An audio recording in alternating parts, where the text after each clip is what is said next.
Be able to prosecute him, make him uncomfortable, make an example out of him because of his stupidity. And you know what? Maybe it deters the next person from acting in that way because you've got to protect the players. Seth Greenberg on our morning show, Keyshawn, J. Will, and Zubin. Jeff Green, a key rotational player for the Nets this season, will miss the remainder of the first-round playoff series against the Celtics with plantar fascia. Baseball, Mets pitcher Noah Syndergaard shut down for 6 weeks with right elbow inflammation, no UCL damage. Syndergaard, coming back from Tommy John surgery, left his last rehab start with elbow soreness. Coming up Friday, it's a huge night for the two-time MVP Giannis, but maybe even a bigger morning. We'll tell you if he can move on to the Elite Eight in Market Madness. Friday morning, Keyshawn, J. Will, and Zubin on ESPN Radio.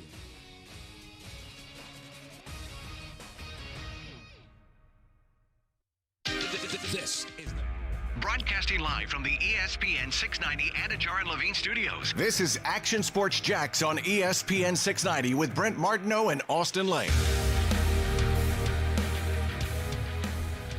We're at the ballpark today.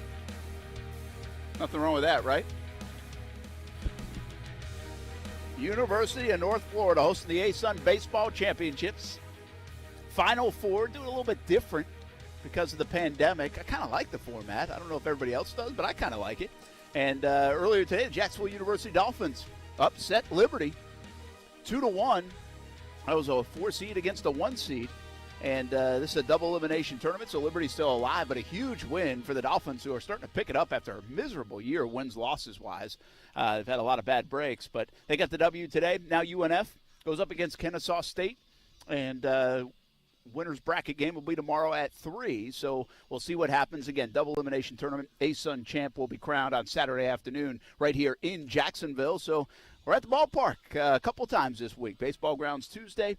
Then on the road yesterday at Baker's Sporting Goods, and now here at the University of North Florida. Brent Martineau, Austin Lane, and this is a fun backdrop, fun story. It's not the story, that's for sure. Yeah. As we get ready to go here, by the way, this first pitch, I thought they were just doing infield, outfield. We're ready to go. Oh, this no, game's like on time at 3 o'clock. Absolutely. And So, we couldn't be in any better of a spot to take a foul ball right down the first baseline. So I'm well, watching I don't this game know. closely. Listen, we got the bullpen right here. These guys will protect us. There's a glove on the table. Okay. And how many balls really end up right here? Mm-hmm. Knock on wood. I'm just going to say I'm going to be pretty bummed if a ball ends up in my face. I'm just saying. Well, I'll let's be see pretty how your bummed. reaction time, man. I mean, We're going to have to you find take out. punches and kicks for a living. Yeah. I mean, why can't you get out of the way of a baseball? Yeah. That's like 180 feet away. For sure.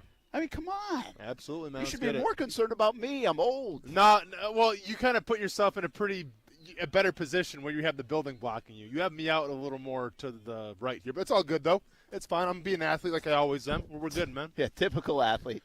We're going to be good. Typical athlete, just already complaining. Oh, yeah. I mean, unbelievable. Just got back from Jags headquarters, by the way. How was Tim that? Tebow catching passes. Didn't see him drop one. So I heard. Trevor Lawrence. We might want to start the campaign now for Tebow for quarterback. Trevor Lawrence struggled in the red zone today. Yeah. So let's just start the narrative. You want to do it? You want to just go all in? No, man, I'm all mean- set. No, I mean, I'm not going to play that game. Because, listen, I've been very adamant about this, especially OTAs, training camp. You can't take too much of it. You take it with a grain of salt. All right, yes, I understand that Trevor Lawrence struggled today a little bit. He was a lot better yesterday. There's going to be the ups and downs. Is that shoulder 100% in his opposite throwing arm? Probably not yet. I'm not making that as an excuse, but I'm not too worried about it right now, Brent. Yeah, listen, so here's the deal. We'll have some observations. I know you weren't able to get out there. They do have limited media still out there. And so I was able to get out there. Marcel Robinson was out there, and there was some media, of course. And it was really our first glimpse of it. I said this yesterday. I said this last couple of days. The big story isn't Trevor Lawrence. The big story is number 85 catching passes as a tight end. Now we have file video in the TV station of it. So that's why it's a big deal. And some eyes were on him. I think all eyes were on him, at least for times. And I will say this. I didn't see oh, gosh, what is he doing out here? That never crossed my mind. I think what will be very interesting, I want to ask you about Tebow in a bit, when it comes to the speed of the game. I think that's hard to notice in practice. Maybe you can. Maybe someone like you can especially. But when we do see preseason games, will he be exposed in the speed of the game as a tight end? I think he's already a bit exposed by his height at the tight end position. You see guys that play tight end, and they're monsters, at that position for the most part. So physically, Tim Tebow, he's ripped, right? I mean, he's strong. He can play the tight end position from that standpoint. Height-wise, I have my questions. Does that matter? Speed-wise, we won't know that, I think, until a little bit later on, either in camp or when preseason games roll around to see if he can really fit in and make this football team. Trevor Lawrence was a little bit of a story. I'm not going to lie to you. I mean, he in the red zone drills, he didn't do well. The defense won the day. It wasn't just Trevor Lawrence. Their offense didn't look good in the red zone. Now, that's an area where everything gets crowded up, as even Urban Meyer admitted. But Meyer said Trevor looked better yesterday, more accurate yesterday than he did today. Yeah. I don't read into too much from practice. I'm just giving you my observations, and I think Urban Meyer actually confirmed those observations. Yeah, so two things. You know, with Tim Tebow, the height and the size, obviously he's a big-bodied individual. Like I've said, he's shaped like a roadblocks. As far as the height's concerned, you know, I mean, I played against a guy by the name of Dallas Clark, who was, I think, 6'3" as well, just like Tim Tebow was. And Dallas Clark was an absolute animal. Now, I'm in no way calling Dallas Clark and Tim Tebow comparable in terms of receiving threats, in terms of tight end threats. But I'm just saying that frame, that size, it is comparable. Yeah. And as for Trevor, I'm not trying to stoke the panic button here. I was going to say, man, you've been in that guy's hometown. You better be respectful. But I'm just giving you the observations. And again, I think Urban Meyer confirmed too. The offense struggled in the red zone. Defense won the day. I think that's actually something. Hey, that's pretty good. They flashed a little bit, and the defense was just better, especially in the red zone area, where defense sometimes does win the day in the red zone anyway, because things get a lot tighter down there. But Trevor Lawrence, good to see him out there again. We saw him at rookie camp. It's definitely really the biggest story of 2021 right now this week because of the whole freshness of the Tebow thing. It actually takes a little bit of a backseat to even Tebow, but I think the other big story, and I told you this in my 5 things to watch that I kind of put out there on Monday, this whole it's voluntary, but almost everybody's there. What will that look like? Does almost everybody mean 88 players out of 90? Does almost everybody mean 74? Does almost everybody mean really like 65, but they're really happy with the turnout? You know what almost everybody means? Everybody. Yeah. All 90. Yeah. All 90. In this climate, given what the last year was with no OTAs, given the idea that the NFLPA would like to really get back off this part of the offseason, what does 90 players out at OTAs for Urban Meyer's first, off season mean for him and for the football team? I mean, obviously it shows that everybody's buying in. At the same time, I'm not necessarily so surprised because if you were to pick one player on this team not to show up, who would you pick? Yeah, it's a good call. You know what I'm saying? So, like, either you have the young guys who obviously you got to show up because you have to make that first impression if you want to make the roster because, once again, you're coming off of a 1-in-15 year, or you have the older veterans who, once again, have to make the roster spot themselves. But also, if you're a new free agent, I mean, you just got paid a lot of money. You better show up and kind of show that good faith a little bit. So I'm not necessarily so surprised. I mean, maybe 1 or 2 guys here or there.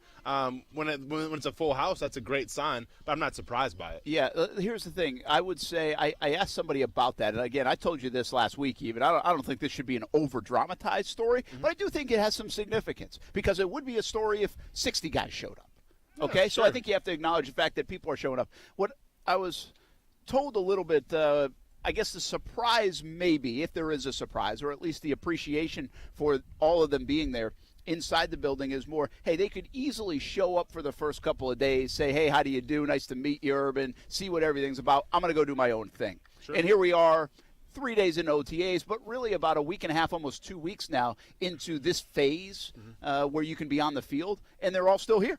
So, again, not an over-dramatization, but it was something I was watching, and I think it has some significance internally. I think Urban Meyer talked about it. We'll hear from Urban Meyer throughout the show, but I think he goes out of his way to say, hey, everybody's talking about the draft and free agency. I want to let you know we have a good core group of guys here that want to win, and we're doing everything we can for those guys. They're doing everything they can to put themselves in a good position. He told us that on draft night when we had him live on TV. He said it in press conferences. He echoed it again today. So I think internally that is a significant deal to have everybody there. I think it actually has some weight for Trevor Lawrence especially because that's the guy this whole city and franchise and everything is rallying around. Well, you get a chance to get to know him a little bit in the early going, even if you're a veteran player. So I think it's good for Trevor to get to say, hey, I know there's all 89 of my guys right there. No, it's good for everybody. It's good for the entire team. It's good for the coaches. Like there is no con to having everybody show up there for a voluntary OTA. I just come from the philosophy of, even though Urban Meyer says it's voluntary, I feel like if you don't show up, regardless if you're a starter, a depth guy, a rookie, if you don't show up to things like that, that's going to count against you. Simple as that. Yeah. I don't think that is the case, by the way. You don't think so? No, I don't. You don't think it counts against you? No, I don't, because okay, so let me ask you this then. Why do you think they got rid of Josh Oliver? Do you think it had something to do with his participation off-season in the building, work ethic and stuff like that? Because what else would it be? It could have. You're right. It could have been. Yeah. But it's also a guy that has no equity. I mean, so no equity built up. So, as in terms of getting on the field. Yeah. Like well, exactly. No so then why not see what he has to offer? Yeah, and I still don't understand that completely. Like, I think that's stupid. So I think when I think it's the dumbest thing that they've done so far, actually, and that I can tell in the bulky Urban Meyer regime is let a tight end who was a third-round pick that might be able to play the tight end go when you have no real tight end room that you love. So why wouldn't you keep the body until later? But that's what I'm saying. Maybe it had something to do with workouts. Maybe he wasn't things like that. I think what your point, though, is where I would differ from you is when we see guys miss OTAs or this portion of the year, it's usually veteran guys. It's not usually the young guys anyway. Sure. Right? Yeah. So Oliver, to me, doesn't almost even count as a veteran guy because he hasn't even played hardly on the field. Now, if you told me Malcolm Brown wasn't going, I don't think that would be used against him. I don't. Well, I mean, let's be fair. He's the big – Urban Meyer wasn't going to – regardless of what Malcolm Brown does, you're not going to let him go now because you just signed him that contract. Like, I mean, that's fact. Now, could it count against Malcolm Brown a little bit? I think it might. I mean, I think that could stick in the back of Urban Meyer's mind a little bit. I really do. I mean, he would still be the starter, obviously. But I think that if you don't show up to these voluntary things with the first-year coach, I think those first-year coaches remember it. Maybe I'm wrong, but that's what I believe. Yeah, I do. I understand what you're saying, by the way. I think there's a subconscious to all that. But, again, I believe this climate has a little bit maybe relax that thought, even if you're a head coach, even if you're a position coach. It's not ideal if you're missing, but listen, the Cleveland Browns, how many people do they have showing up? I mean, you can't sit there and knock every player for not showing up when you hardly have players showing up. No, for sure. So you can't. You kind of got to eliminate that out of your mind if you're a coach, I think. Yeah, but once again, I think it's a difference between being a first-year coach and being a guy who's been established for the second year now going in. Yeah, that's fair. Tim Tebow, back to him for a minute. You said height, you said weight. I'll tell you this, again, if you're just jumping in, Tebow didn't drop passes when we were out there. Like anything that I saw that, and again, you kind of go all over the place out there. So maybe I was watching some other play when he dropped one. The hands looked fine, Sure. And by the way, we had a Minshew to Tebow pass for a touchdown. Nice. So at one time in the session. So that's imagine the endorsements there. Oh, my gosh. But Tebow – what's my observations of Tebow, I guess is what I'm getting at. He blended in. He looked good running on air and against dummies. Hey, I don't like doing that. I'm just saying he blended in. Okay? Yeah. And I think that's significant Sure. because I don't want to be the guy standing out right now if I'm Tim Tebow because there's only one way to stand out. Sure. And that is balls dropping off your hands. You look like you don't belong. Yeah. Like when you're making this transition – I thought he blended in fine. Like if again, we didn't know that's who he was. If they put him in a uniform number and changed it, we'd sooner or later identify it was Tim Tebow. But I don't think we'd been like, oh my gosh, look at that. That's obvious, And I think that has some significance to it. I think that's all Tebow's trying to do right now.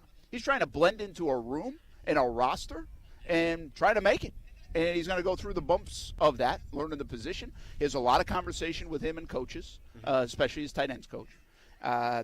And I saw Trevor Lawrence throwing to him. I saw C.J. Beathard throwing to him. I saw Minshew throwing to him. So they're all doing that. His hands obviously were fine in the drills that they did and in the opportunities that he had. But I do come back to speed. I left the practice and I'm thinking, okay, how much will be revealed in speed for Tebow? He ran like a 4.8 640 or something. Sure. He's not a blistering guy. No. Right? He's not Kyle Pitts speed. He's not. He is big and strong and athletic, but he's not necessarily fast. Do you think the speed of the game at some point will show up on Tebow, even if the hands are good, even though if he's understanding the position, even if he can take the physical part of it, which we kind of think he can do that. Mm-hmm. Do you think speed could be the one thing that we all notice and like, okay, he's playing at a lower notch? Yeah, I mean, definitely speed and agility to me would be the two type of things. Now, I'm not saying Tim Tebow isn't agile because he showed his moves in college. He showed a little bit in terms of his NFL prowess, but it's a different beast to play the tight end position, to run routes, and obviously to have that speed to get away from linebackers or safeties or corners, whoever's on you. So, yeah, I mean, that's obviously going to come up. Like, I get right now, you're doing this on air, you're doing this against dummies, and a lot of guys are going to look good. And from the videos that I saw, congratulations, you didn't drop any balls, you're a tight end, you're supposed to catch them. So, yeah, I mean, it's that's a good point, though. He looked like, a tight end in the third day of camp. We'll see what happens when the pads come on. We'll see what happens when they're live reps. We'll see how he adjusts to that. Like, I'm not ready to say the speed's going to be a factor because, I know a bunch of tight ends out there that aren't the fastest guys, but they're savvy enough to get the job done. We'll see about that. But I'll tell you what I enjoyed, and it was one thing that I said I was going to watch as the observation. Now, obviously, I wasn't there, but I saw this all over social media, and I was happy to see it. So, Travis Etienne. There was a big question, at least in my mind, of how are they going to handle these OTAs with Travis Etienne? Because we heard Urban Meyer say, okay, we're going to treat him as a wide receiver. He's getting reps there. I was curious to see, once you had 11 on 11, once you had the whole team there, how they were going to handle him. Was he going to get to the handoffs as well, or just straight wide receiver reps? Well, lo and behold, to start out practice, Travis Etienne is taking handoffs from his traditional running back position. I like to see that a lot. Yeah, it's another one that we had our eyes on for sure. So one more thought on Tebow for now, because obviously it is the big story of this Thursday. Trevor Lawrence, I think in the last 24 hours, really helped the perception of Tebow in the locker room. I think he did something that was very smart. And it might just come from genuine, hey, this is my observation of Tebow. Yeah. But the way it came off in his quotes about Tebow over the last 24 hours when he went on NFL Network and Total Access, and I think he did an AP interview as well. Yeah. What he said, I think, as I heard more of that, and he was on NFL Network last night, I was like, man, this is a big helper. In a locker room, we're confused. We're curious about the dynamic of the locker room, right? Yeah. With Tebow. Could it become a thing? You asked Brandon Linder about it. You asked Marvin Jones about it. Could it become a thing? That's your curiosity. From the perception outside, it's like it's going to be a thing. Like, sure. That's what people are saying. It's going to be a thing. Mm-hmm. I think Trevor Lawrence did a whole lot yesterday saying, hey, man, this guy, he looks a little better every day. He looks the part. Super athletic. It's my first time meeting him. I've had great conversations with him. Yeah. Nobody's going to work harder. Like, all those things that he said, that's the guy. That's the face of the franchise. That's the voice of the franchise, the spokesperson for the franchise. Almost, I won't go this far, but almost endorsing Tim Tebow being a part of their locker room. I think it went a long way. It did go a long way, but that's because Trevor Lawrence is no fool. He understands the game already. And he understands that if he comes out and says, I don't know why Tim Tebow's here. I don't know. I know a bunch of other better tight ends. Like, if he was to say that on ESPN, during the national media, they would take that and they would roll with like that you wouldn't believe. And the more circus, the more flames that you fan, well, the more distraction you're going to have as the starting quarterback of the Jacksonville Jaguars. So what a better way to get ahead of it than give Tim Tebow props. Now, are they genuine? Does he wholeheartedly mean that?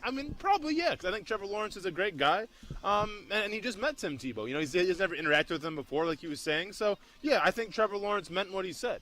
But at the same time, it can also be counted as a tactical move because now you're kind of extinguishing some of those flames a little bit, and you're not giving the media more ammunition to have more distractions and more questions geared towards you when training camp starts. Yeah, and by the way, like, whatever the reason, I just think the way it came off helped that side of the argument on the Tebow front. It really probably did more than anything. I think Urban Meyer should go say, hey, way to handle that, kid. Nice job, right? Because I think it does alleviate some of that, whatever tension might exist.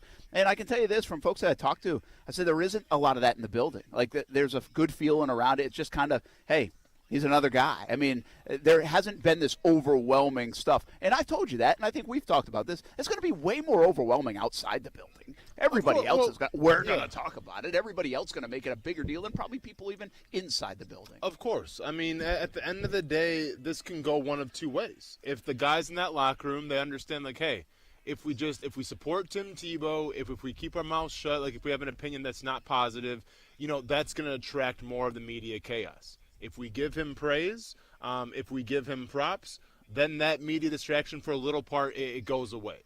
So I think the more positivity there is in that locker room, the more camaraderie there is, the less scrutiny and then the less headlines the media has to go off of. Yeah, there was this thought out there today, though. Oh, I had the interview with Meyer? Oh. No, imagine if Jalen Ramsey was still here. Oh, I got you. How many things in the last week would have been tweeted, Instagrammed, whatever? There would have been a couple, that's for sure, man. There definitely would have been a couple. To me, what I was referring to is Urban Meyer stating that he doesn't know if Tim Tebow is going to be a tight end, everybody's going to play other positions. Well, we're going to hear from that. I'll get into that a little bit later. Yeah. I had to save a little bit.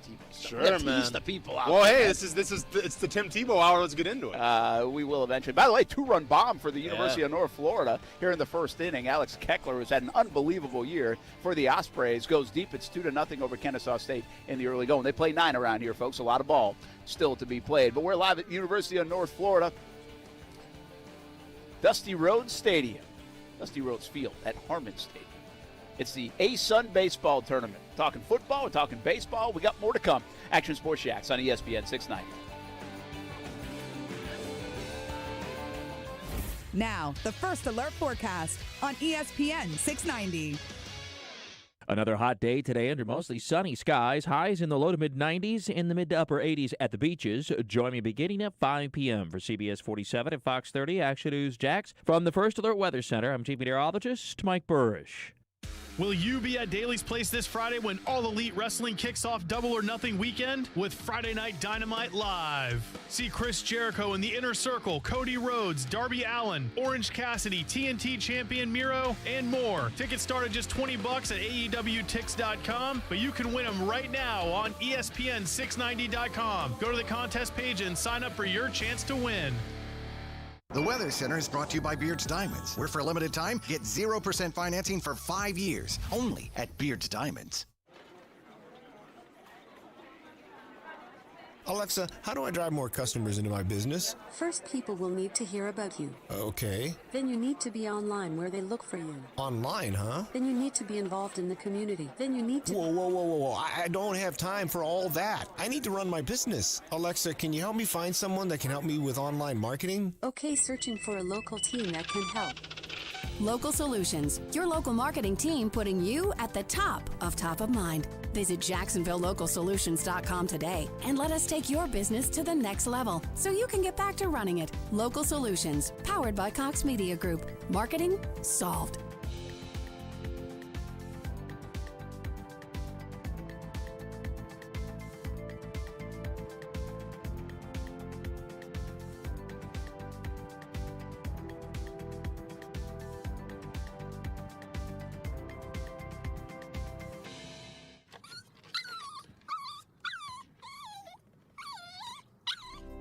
After a long day, having my dogs greet me at the door with their silly smiles and wagging tails makes me happy. I want to keep that joy with me for years to come. That's why I trust Forever Vets Animal Hospital to keep my pets healthy. Forever Vets was voted 2019's best vet in Jacksonville Magazine's Readers Poll, and it's easy to see why. The affordable wellness plans are tailored to meet all of your pet's changing needs as they grow. Open 7 days a week, Forever Vets friendly staff is available to treat you and your pet with care. They combine extended hours with online booking to allow you to give your pet quality care while accommodating your schedule. Go online to forevervets.com to find which of their 9 locations is nearest you. And don't forget their newest location in Bartram Market. Forever Vets Animal Hospital, keeping your pets happy and healthy forever.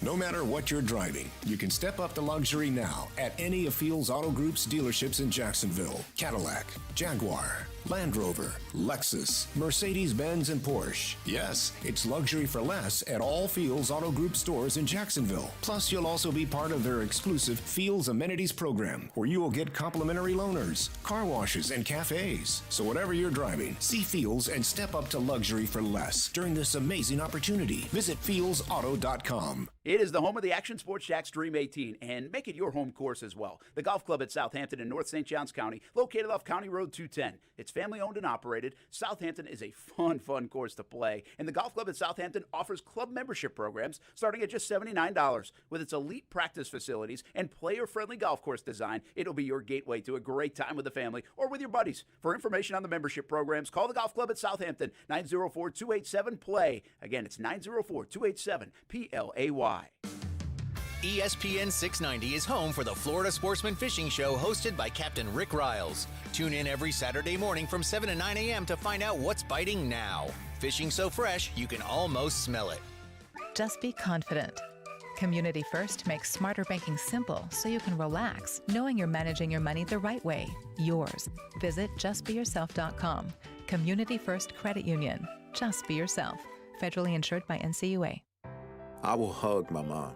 I can't wait to embrace my brothers and sisters from choir. We asked people what they would do when they get back to their loved ones. I'll do a big barbecue and squeeze every face in my family. My brother, he better be ready for that bear hug, too.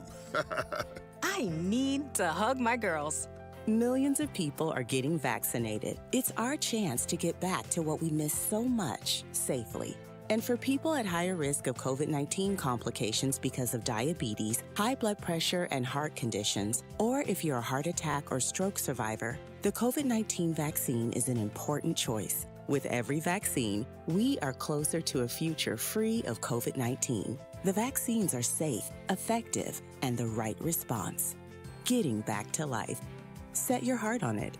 It's up to you. For more information, go to heart.org/vaccine. A message from the American Heart Association.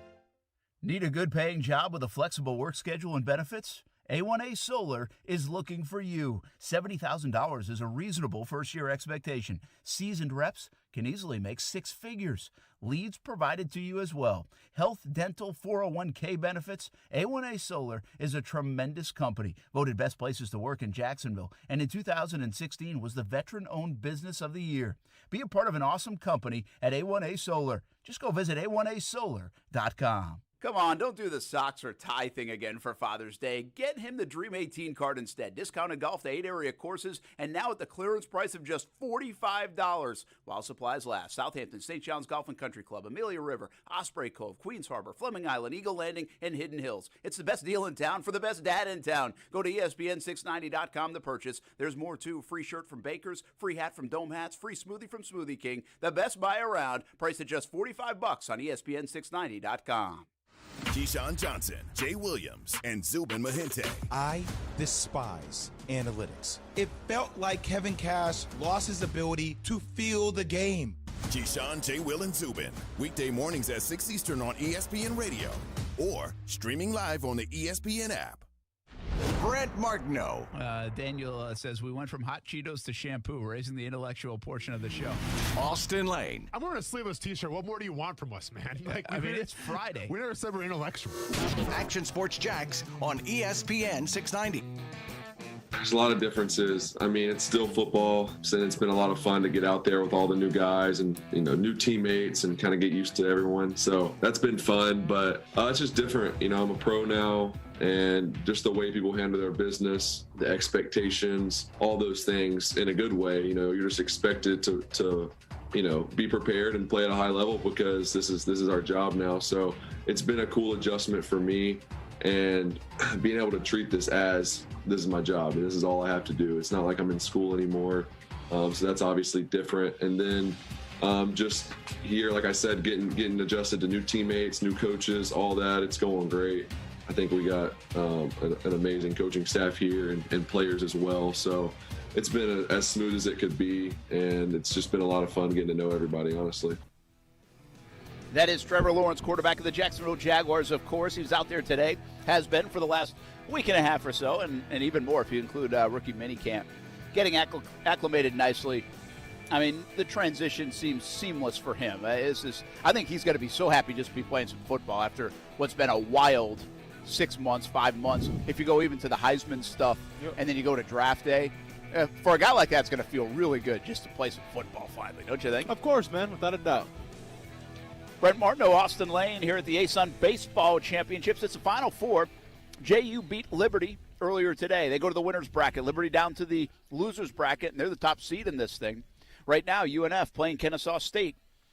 2-0 going to the bottom of the second. Ospreys hit a 2-run homer in the first inning to take the lead. Winners again will play tomorrow in the winner's bracket, but it is a double elimination tournament, so plenty of baseball still to be had here in a very good conference in America, the ASUN.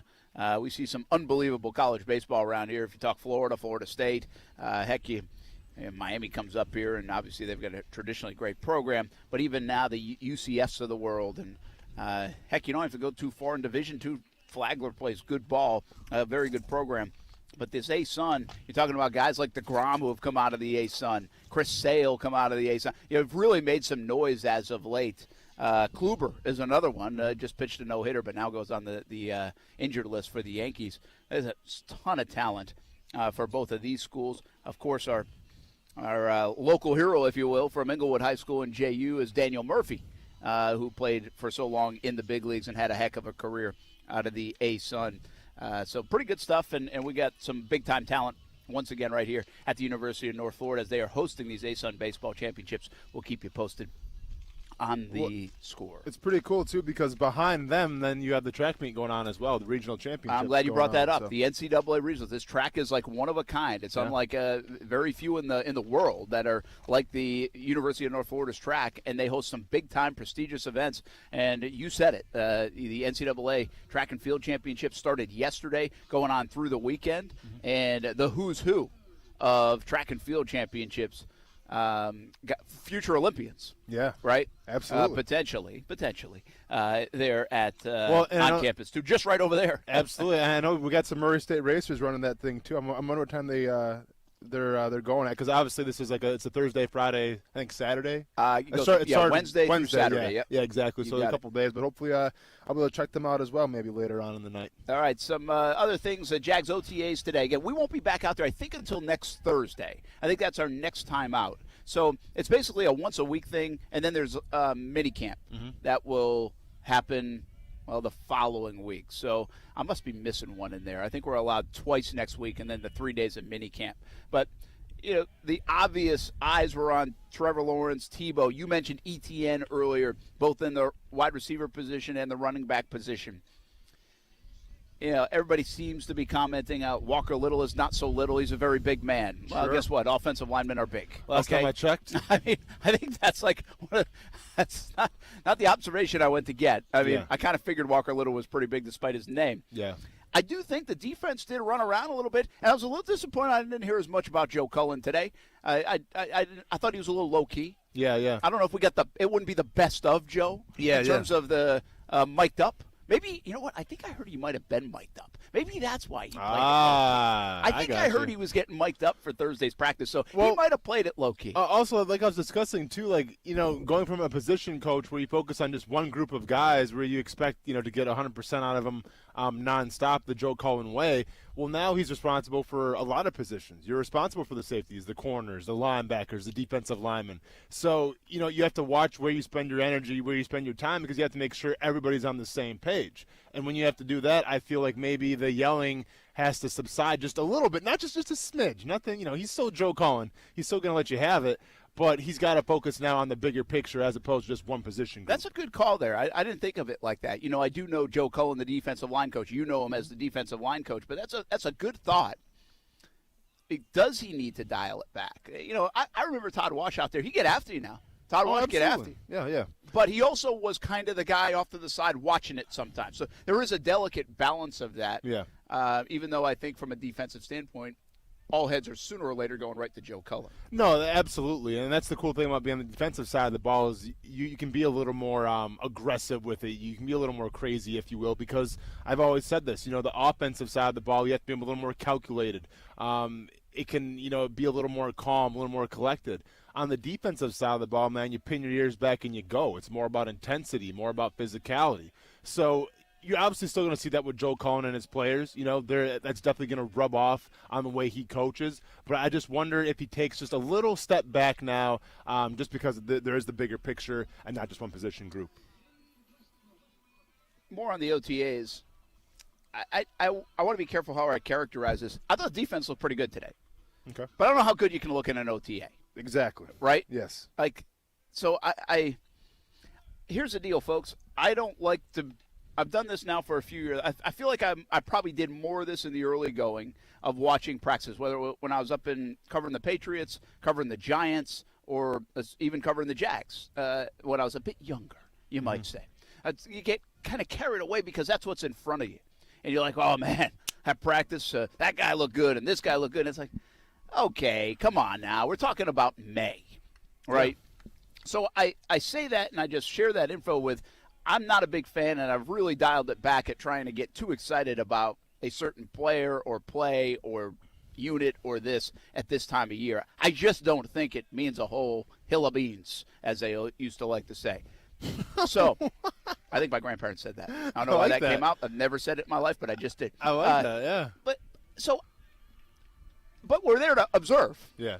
Right? And you're watching Tebow catch passes, you're watching Trevor throw, and he struggled a little bit in the red zone area. I thought Gardner Minshew, by the way, I'll talk about him in a bit. I thought Minshew looks good. Sure. And that's just not a guy that I expected to see in May if you asked me this 3 months ago. Mm-hmm. So, but I did think the defense was flying around. The defense looked good. A lot of different players, too. It's like you could have picked almost any player making a play on a ball. Yeah. And there was some really good competition. I said this to somebody there. I was like, man, they're getting after it right now. So those corners and receivers, again, that's where our eyes go. Again, so I don't want to over-dramatize. I don't want to say, hey, watch this defense now. It's going to be a top 10 defense. That's not what I'm saying. I'm just telling you today, while we were out there, the observation, defense flew around, looked good. Yeah, and that's great. That's that Joel Cullen brand right there. I think when you look at this defense the past couple of years, especially last year, we always talked about speed and athleticism and things like that. And yes, to be successful now on the defensive side of the ball, that speed has to come through a little bit. Let's not get it twisted. I mean, the game is evolving where it's wide receiver friendly, it's quarterback friendly, and with that being said, it's all about the speed. But at the same time, the finish, the relentlessness, that can also match with physicality. I always echo this. I always go back to the last playoff series here when it was the Ravens and the Titans, and you saw how the Ravens played against Derrick Henry, and you saw how they matched them in the trenches and ended up winning that game. That's what I like to see out of whatever it's the third OTA now. The first in the media is that's what I like to hear about what this defense is doing, because right now what you're doing is you're instilling the discipline and you're instilling, hey guys, no matter where the ball is on the field, we have to finish. Right, because when you finish, that builds the mentality, that ingrains the mentality, it forges the mentality, and then by the time it's week 1 against Houston, it's second nature. You go to the whistle, maybe you go until after the whistle, but you bring that mindset of where we got to hustle to the ball and we got to do our job. And you played under Joe Cullen. You think he's very good at that culture building part of it. Well, that's what Urban Meyer, he has built his career on, that culture building. And interesting to your point, finish. Mm-hmm. I think this has been out there like from the rookie minicamp, but it was interesting to hear it myself. They've got a gentleman who's the chief of staff for Urban Meyer basically on the mic the entire practice. Interesting. And the entire practice basically saying, hey, you got going here next, or, 30 seconds left in this period, or he'd count it down, 10, 9. And at one time or another I heard him say, finish, +2 mentality, finish. Yeah. Like, you're sitting there going up against the guy in a rep. Yeah.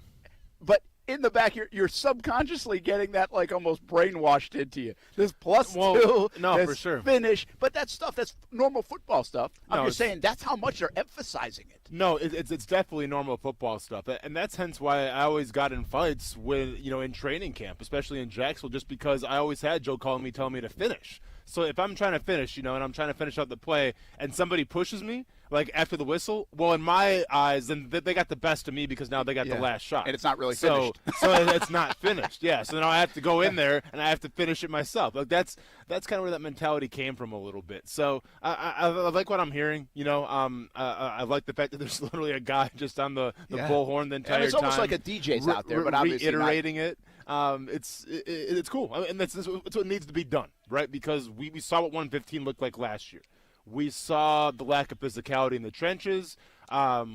We saw the blown plays and all that stuff. And that's another thing, too, that when we talk about the +2 mentality, when we talk about finishing, you're also ingraining conditioning, right? And you're also trying to get in the best shape of your life. Now, practicing out in the sun right now because I'm sitting out in the sun, so I can't imagine if you're wearing a helmet and shells or whatever they're wearing today, it's going to be a toasty one. It's only going to get warmer for training camp when you're rocking full pads. But that's an advantage if you use it the right way. That's an advantage to out-condition every other team. And by the time it's week 1, week 2, you are in better shape. And when you're in better shape, well, then you're not thinking so much because now you're not winded, you're not tired, you're not trying to gather yourself, you're ready to roll. So in terms of mental mistakes, it can make all the difference as well. From the philosophy and the coaching, we were talking defense, and that's where a lot of that comes into play, I think, on that defensive side of the football. This strikes me, too. Trevor Lawrence said it yesterday when asked. He's like, hey, Urban Meyer's player's coach, man. We know what to get. He's already talking about the communication. It's crystal clear what he demands, what he wants. He said, but he's also going to make sure we have the best available stuff. Again, reiterating that stuff. Heard a lot over there today again. I think Brandon Linder in his post-practice comments talking about the same. Hey, he's a player's coach. It's fun to play for him. He wants the best for you. I think I had somebody, actually, this will be interesting. Block your ears for some, you critics. When somebody mentioned like Gus Bradley in the sense that we haven't had like a player's coach around here to this degree since Gus Bradley. And what struck me is, hold on. That's why, geez, you're the guy on Twitter right now or listening to the show that's about to jump on me. Yeah. Listen. Okay. But what's very interesting is when we do visualize a player's coach, we visualize guys like Gus with this personality, right? Guy like Pete Carroll with that personality. What's interesting about Urban Meyer is every player that we've talked to that played for Urban Meyer said, yeah, man, love the guy. Now, I'm sure it's not everyone, but everyone, it's seemingly across the board.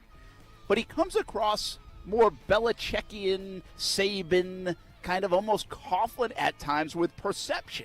He doesn't come across as this bubbly personality guy. And so there's this interesting juxtaposition, what we know as a player's coach and what we've seen in the past. Well, and this is, to me, it's the giant difference between Gus Bradley and probably Urban Meyer. It's the fact that off the field, I'm sure, everybody feels that they're kind of the same guy, right? That they're friendly, they'll go to bat for you, all that stuff. When we talk about Urban Meyer, though, and I've spoken on this a lot, they're going to get the best of the best. They're going to get the best, hot tubs, the best food, the best of everything, and that's great. But a price will have to be paid, and the price will be paid during training camp. So it's going to be a rough, maybe the hardest training camp we've seen here in a long time. That doesn't scream players coach. That screams old school mentality. So I can understand that he's a player's coach from the standpoint of, hey, we get all these nice things, he has our back, but you got to earn those things as well. And having people earn those things, that's the old school mentality. Yeah, that's a great dynamic of it. And even the way usually we see Rex Ryan was a player's coach, right? I think David Garrard said, that's like his favorite stop. It was so fun to play for. Andy Reid's a player's coach. But they have these personalities that kind of echo that too, right? A lot of times. Not the case. That's a great dynamic you just brought up. Hey, I got your back, man. I'm going to give you the best, but you are going to work your butt off in the month of August to get what we need to get. We'll be back. Action Sports Jacks on ESPN 690. ESPN 690 Sports Center Update.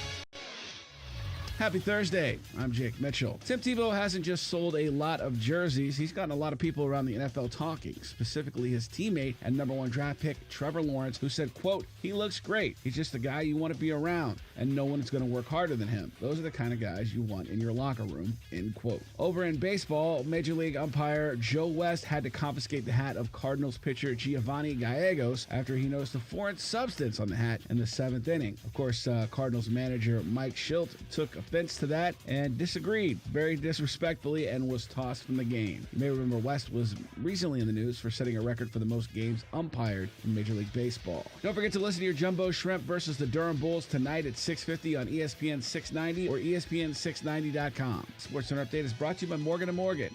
Morgan & Morgan, for the people. Hey, what's up, everybody? It's Austin Lane of Action Sports Jacks on ESPN 690. If you didn't catch today's episode, I'm not mad at you, not even disappointed, but check out what you missed. What's like the concept? It's like mini games that you kind of compete battle royale style, but it's mini games and you just try to, be the last one standing essentially. Let me try this again. So what is the concept? It'll be English. Check out our podcast on all platforms. Just search ESPN 690. Subscribe to our podcast. Thanks. Here's Ben and John Lupo, owners of Beard's Diamonds. It's funny, my dad has sold people engagement rings, and now I'm selling their kids engagement rings and anniversary gifts and birthday gifts now for their children and grandkids. So it's pretty cool to see that family tree grow. We're blessed with the relationships we've built over the years. Our non-commissioned sales associates are experts. They have only one goal: your complete satisfaction. We have a 6,000 square foot showroom with anything and everything that you can want. Beard's Diamonds has been family owned and locally operated since 1981. 40 years later, it's still our goal to offer the largest selection of quality diamond jewelry at the best prices in Jacksonville, guaranteed. The reason we can make that promise? As Beard's owners, we are on the floor helping you with your purchase. We have no corporate bosses setting the price. The chain stores can't touch our prices. They just can't. Check out our full inventory at beardsdiamonds.com. Come in and see us. We'd love to help you. Anybody that steps foot in our stores is automatically a part of the Beards family. Beard's Diamonds in the St. John's Town Center. Where else can you get luncheon, brunchin', boozin' specials? Only one place, at Colhane's Irish Pub at Atlantic Beach and on the south side. It's as Irish as you can get, owned by 4 Irish sisters. And they've got fish and chips, of course, shepherd's pie. Go today for lunch or dinner. Eat in, order out. ColhainesIrishPub.com for the full menu. And try the new 5 Sisters vodka at happy hour. Luncheon, brunchin', boozin' specials, and so much more. 2 locations, Atlantic Beach and the south side. Colhane's Irish Pub, Irish sass with 5-star class. I love that sound. To me, it's a battle cry. Because when you have a plumbing emergency, what you don't want is some chuck-in-a-truck plumber treating it as just another day on the job, scheduling you for whenever suits him. Well, let me check on that. Hey, Bobby, when are we getting back from fishing tomorrow? Yeah, about tomorrow afternoon. And then doing turd bucket work whenever he finally shows up, if he shows up. Well, flap that, Jack. If you've got a clogged drain, a burst pipe, or a broken water heater, you want same-day service from someone who will go to war on your problem. That's what Griffith's Service does. We offer same-day service for plumbing emergencies, burst pipes, clogged drains, and water heaters. And we'll not only go to battle against your plumbing emergency, we're also waging war against mediocrity in home services. We won't just fix your problem, we'll fix it right.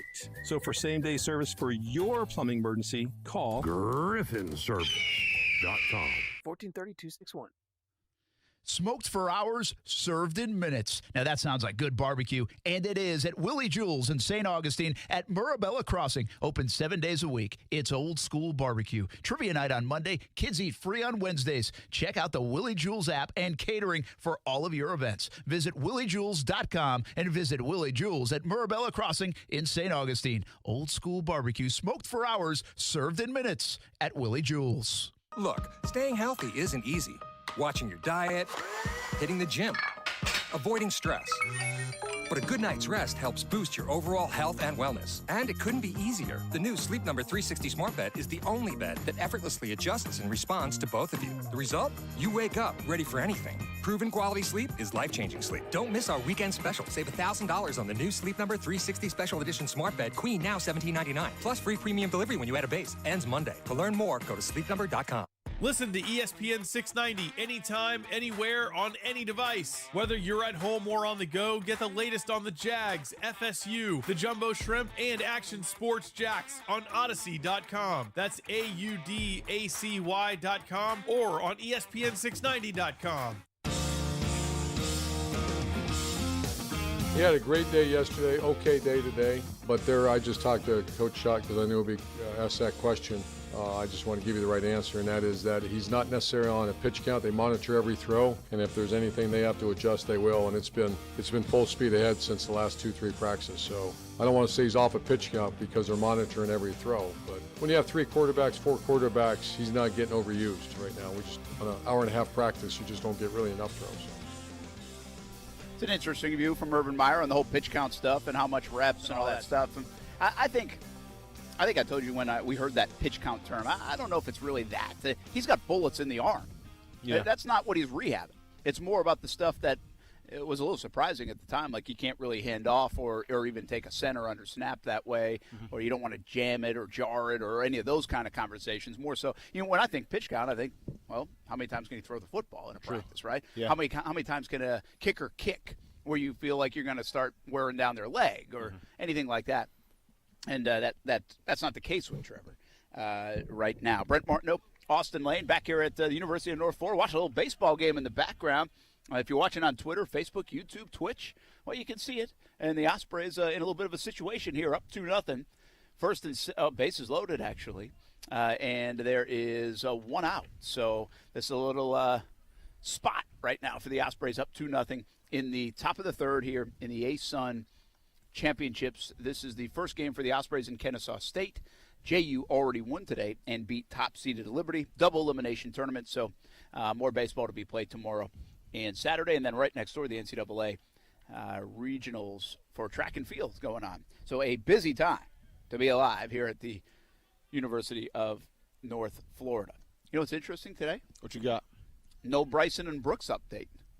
No, there is. Oh, there's another one? Oh, man. Did I miss it while I was at practice? You didn't see what Brooks Koepka tweeted Davey Portnoy or whatever? Oh, he said something else? And for that, I am out. Kuz, have you seen it?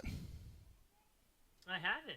Oh, so you're out on Brooks? No, I'm out in the whole situation because it to me now it seems prefabricated. Like it seems like they're both in on it. It doesn't seem genuine, and I'm out. Oh, but he said you do dress the same? Yeah, I'm out.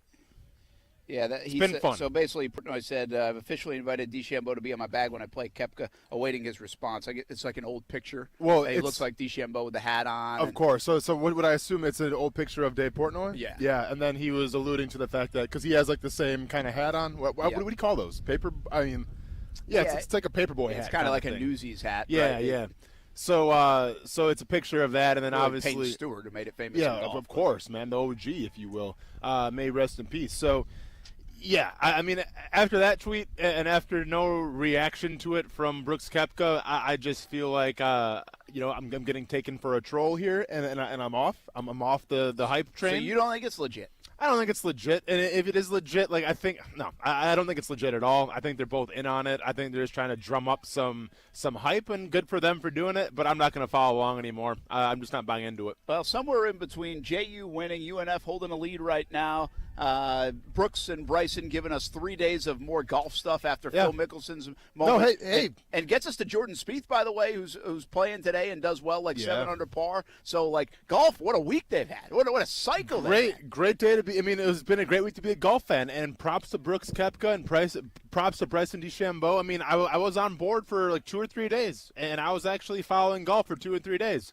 But now I'm off the wagon. You did too much. The picture of Dave Portnoy was a little too much for my liking, and I'm back off. Yeah, big strikeout, by the way, for UNF, so this will help with this segment. But Sunshine and Rainbows brought to you by A1A Solar. All those topics that I could go with the Sunshine and Rainbows. Yeah. From topical golf stories to a good round for Jordan Spieth for him to JU and UNF. So far off to a good start for the Ospreys. Dolphins got the win here in the ASUN. But I'm going with the old Buckman Bridge. That's my favorite bridge on Twitter now. They tweet at me once in a while. Okay, right on. But Buckman Bridge had a big day and a bad day for many, so I feel like you need the Sunshine and Rainbows, and here it is. And if you didn't know this already, then nice catch by Blake Maribel out in center field. That ends the threat. So nice job by the Ospreys to get out of it. But if you didn't know this, the Buckman Bridge was shut down southbound for a bit today. It was a mess because I think there was some loose concrete, if I saw that correctly, and so they had to get inspected. And Kuz, you can fill in and jump in if there was something bigger than that, but they wanted to be safe, and they had to do the inspection. Therefore, a ton of traffic, obviously, around the Buckman Bridge. But the good news here, folks, is 4 o'clock-ish. On Thursday, the Buckman Bridge has reopened, so they've got everything safe and figured out. Great so that's news. your sunshine and rainbows part of it. Great news, absolutely. Big fan of the Buckman Bridge. Big fan. I love the Buckman Bridge on Twitter. Yeah. Not too many people love the Buckman Bridge today. What's what are your bridge power rankings here, Brent? Oh, Buckman Bridge number 1. Did you see? Nah, it, man, Matthews all day. OG. Matthews? Yeah, it's an Limp Bizkit song, so you got to take the Matthews Bridge. John Otto, take us there. Did you see that when the news station was out there doing, shots? Yeah. The bridge Twitter account reposted it because they were under it. It said, "This is really intrusive."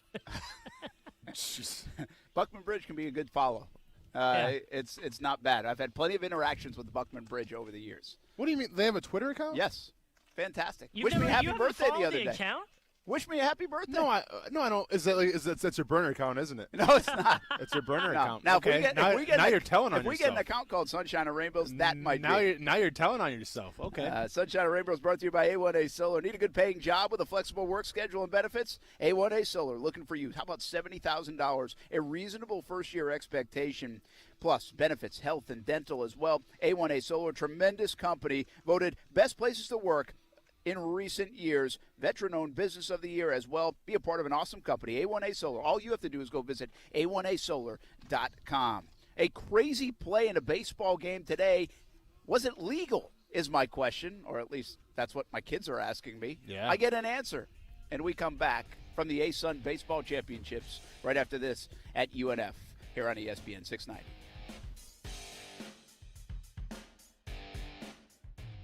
CGC Water has been telling you if you're not filtering your water, you are the filter.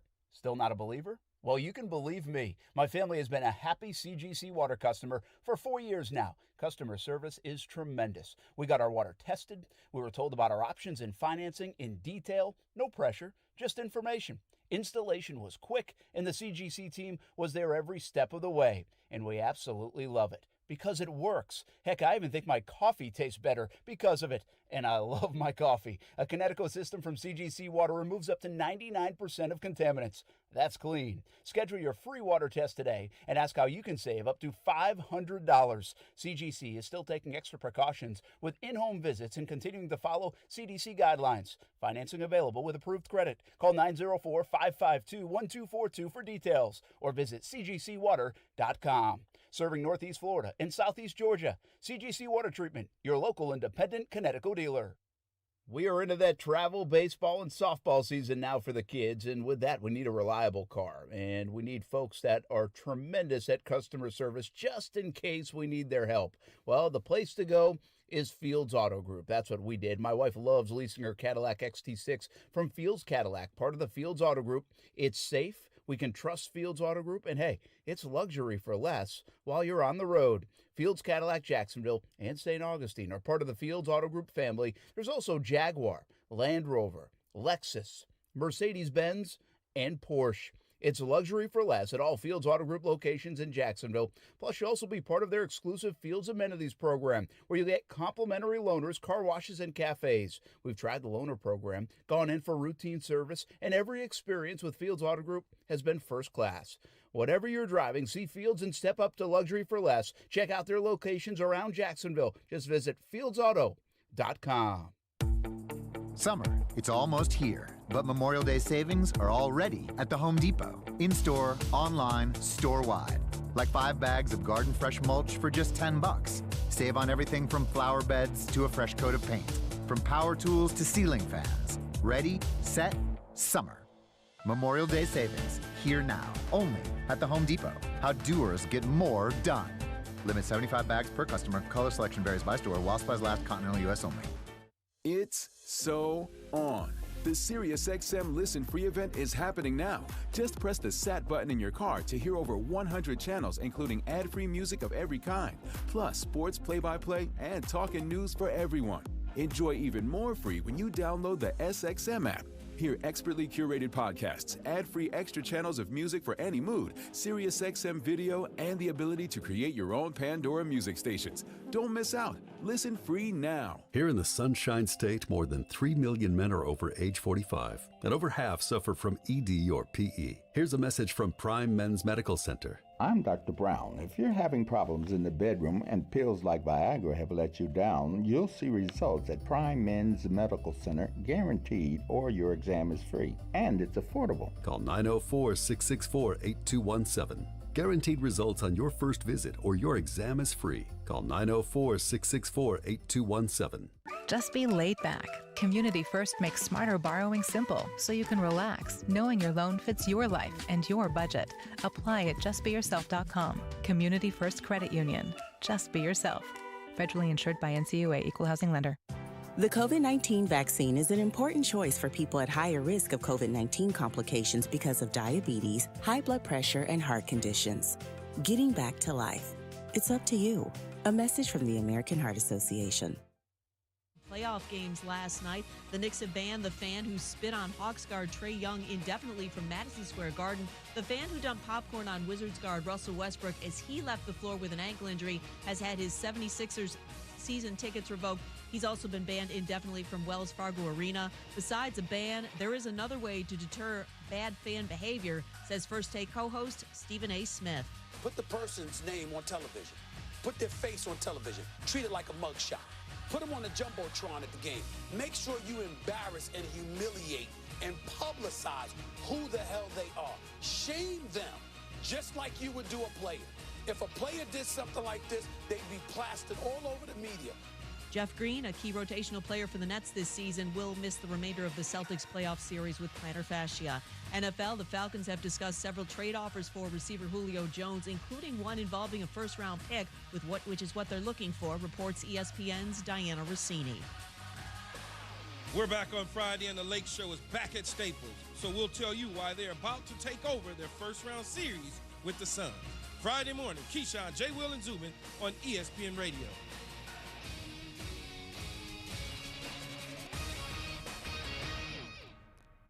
Broadcasting live from the ESPN 690 Anajar and Levine studios. Anajar and Levine Accident Attorneys. Call 904-600-4000. That's 904-600-4000. ESPN 690. Jacksonville's home for ESPN Radio.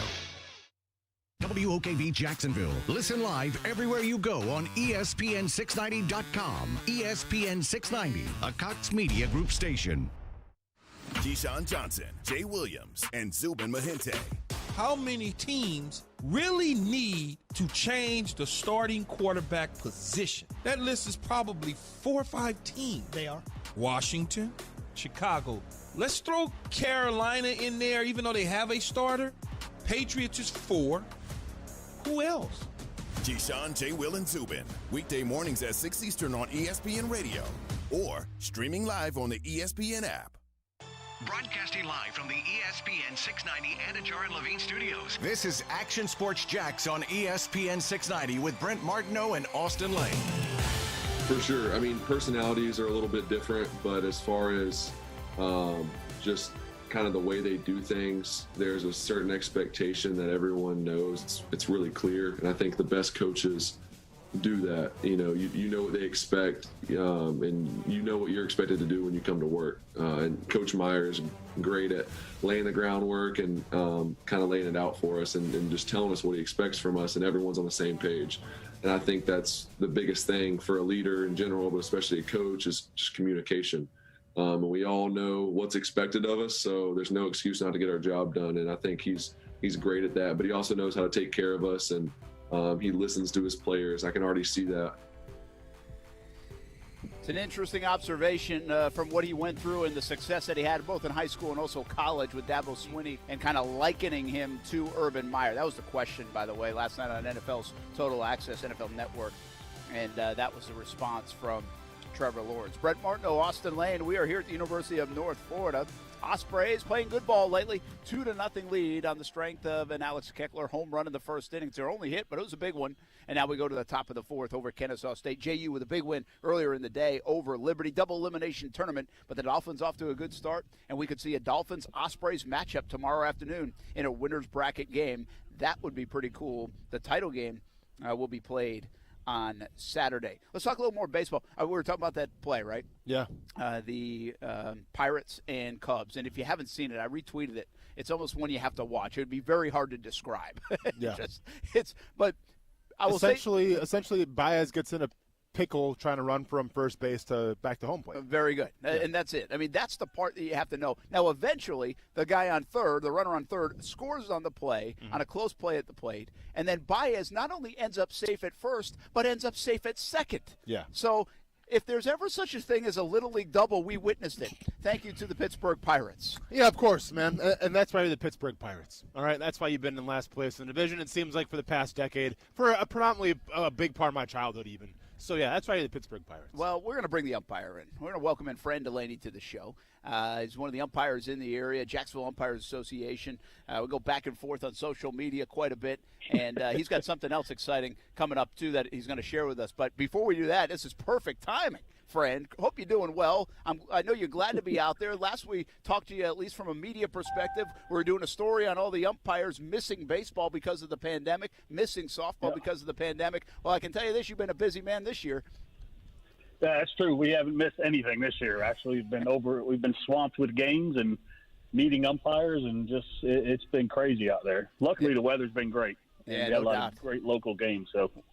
Weather has been good. I always keep Fran in mind when I go to yell at umpires locally at the kids' games. I try to remember. Wait a minute, Fran it might get back to Fran. He might say something. It's a rite of passage to yell at an umpire.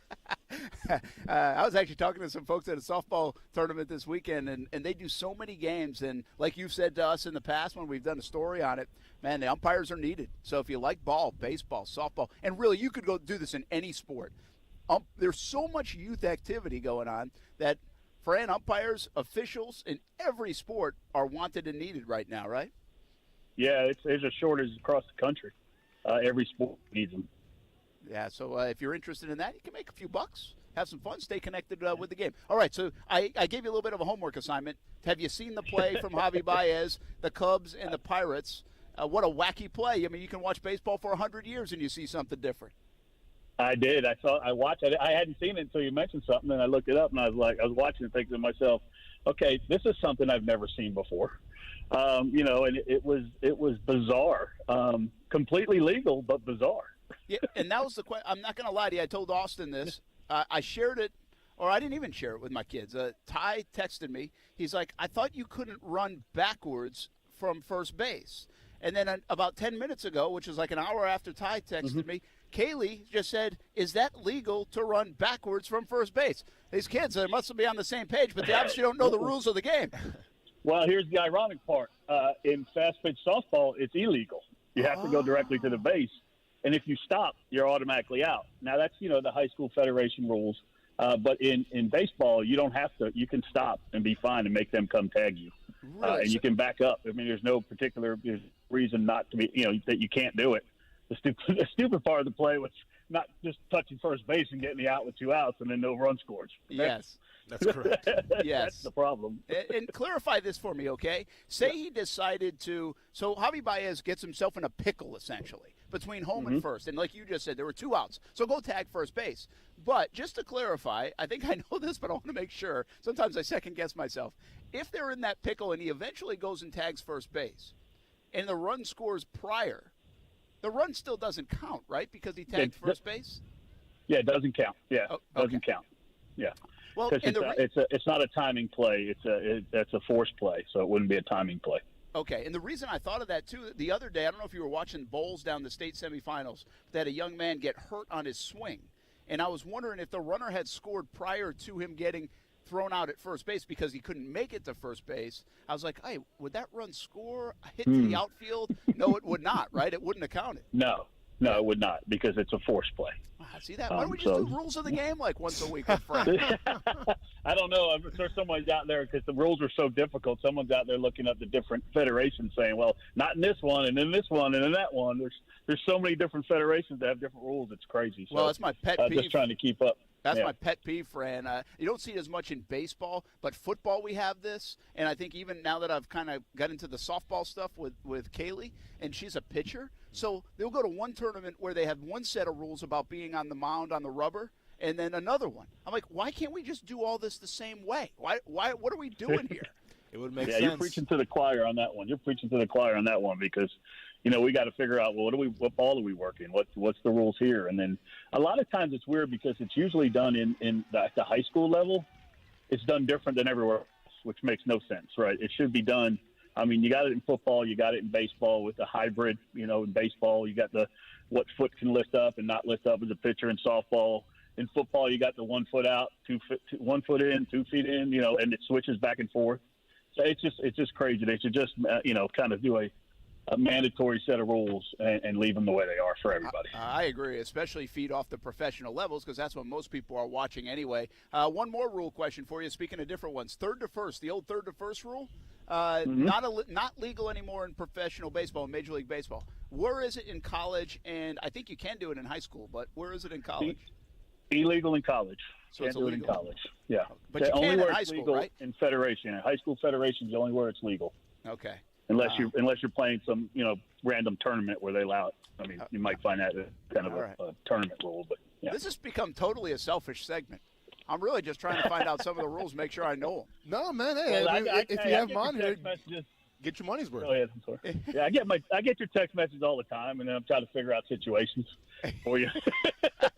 No doubt about it. Fran Delaney with us, Jacksonville Umpires Association. Well, you got something else cool going on, man. You guys are starting something up, Collegiate Baseball League. What's the idea of this? Almost asked the question, why don't we already have one nearby? But give us a little bit of insight on what you guys are trying to do and when you're launching it. So, it was my partner and I, Chris Lane, who is, Chris has got many years in baseball, was a pitcher in minor league and a manager, a coach in minor league, and was a scout for many years around town. And he was down in South Florida watching his son pitch, going down there every, weekend to see his son play. And he was driving back last year, and he called me, he said, Fran, why don't we have one of these in Jacksonville? I was like, I don't know. He said, well, let's start one. I said, all right, let's go. That's decided to, we did some research, and there's some leagues in Florida, and there's so much baseball and so many colleges that have baseball. And we thought Jacksonville being, what a great baseball town it is, as you know, and it's kind of underrated, I believe, with baseball. But they're like, why don't we start this league and give, kids an opportunity to come, see Jacksonville, get some ball in. And, do a summer league, a wood bat summer league for these kids. We have everyone from junior college up to some Division I players. It gives the local kids places to stay and play so their parents can watch them in the summer play ball and not have to go, down to Orlando. There's a league or South Florida or even up to the, Carolinas and, even Cape Cod, the Cape Cod League in different areas like that and in Midwest. So it's just something we thought Jacksonville needed. And being Chris being a big baseball guy and me being involved in baseball around here, we thought, well, let's go. Let's see what we can come up with. And we didn't do a whole lot of advertising. We did everything through Twitter and contacts and a little bit of Facebook, I think. And we wound up with, a pretty good outpouring of interest, which was exciting and nervous all at the same time. They called our bluff. Yeah. So where are you going to play and when are you getting going? We're getting going this weekend. Today the boys are checking in.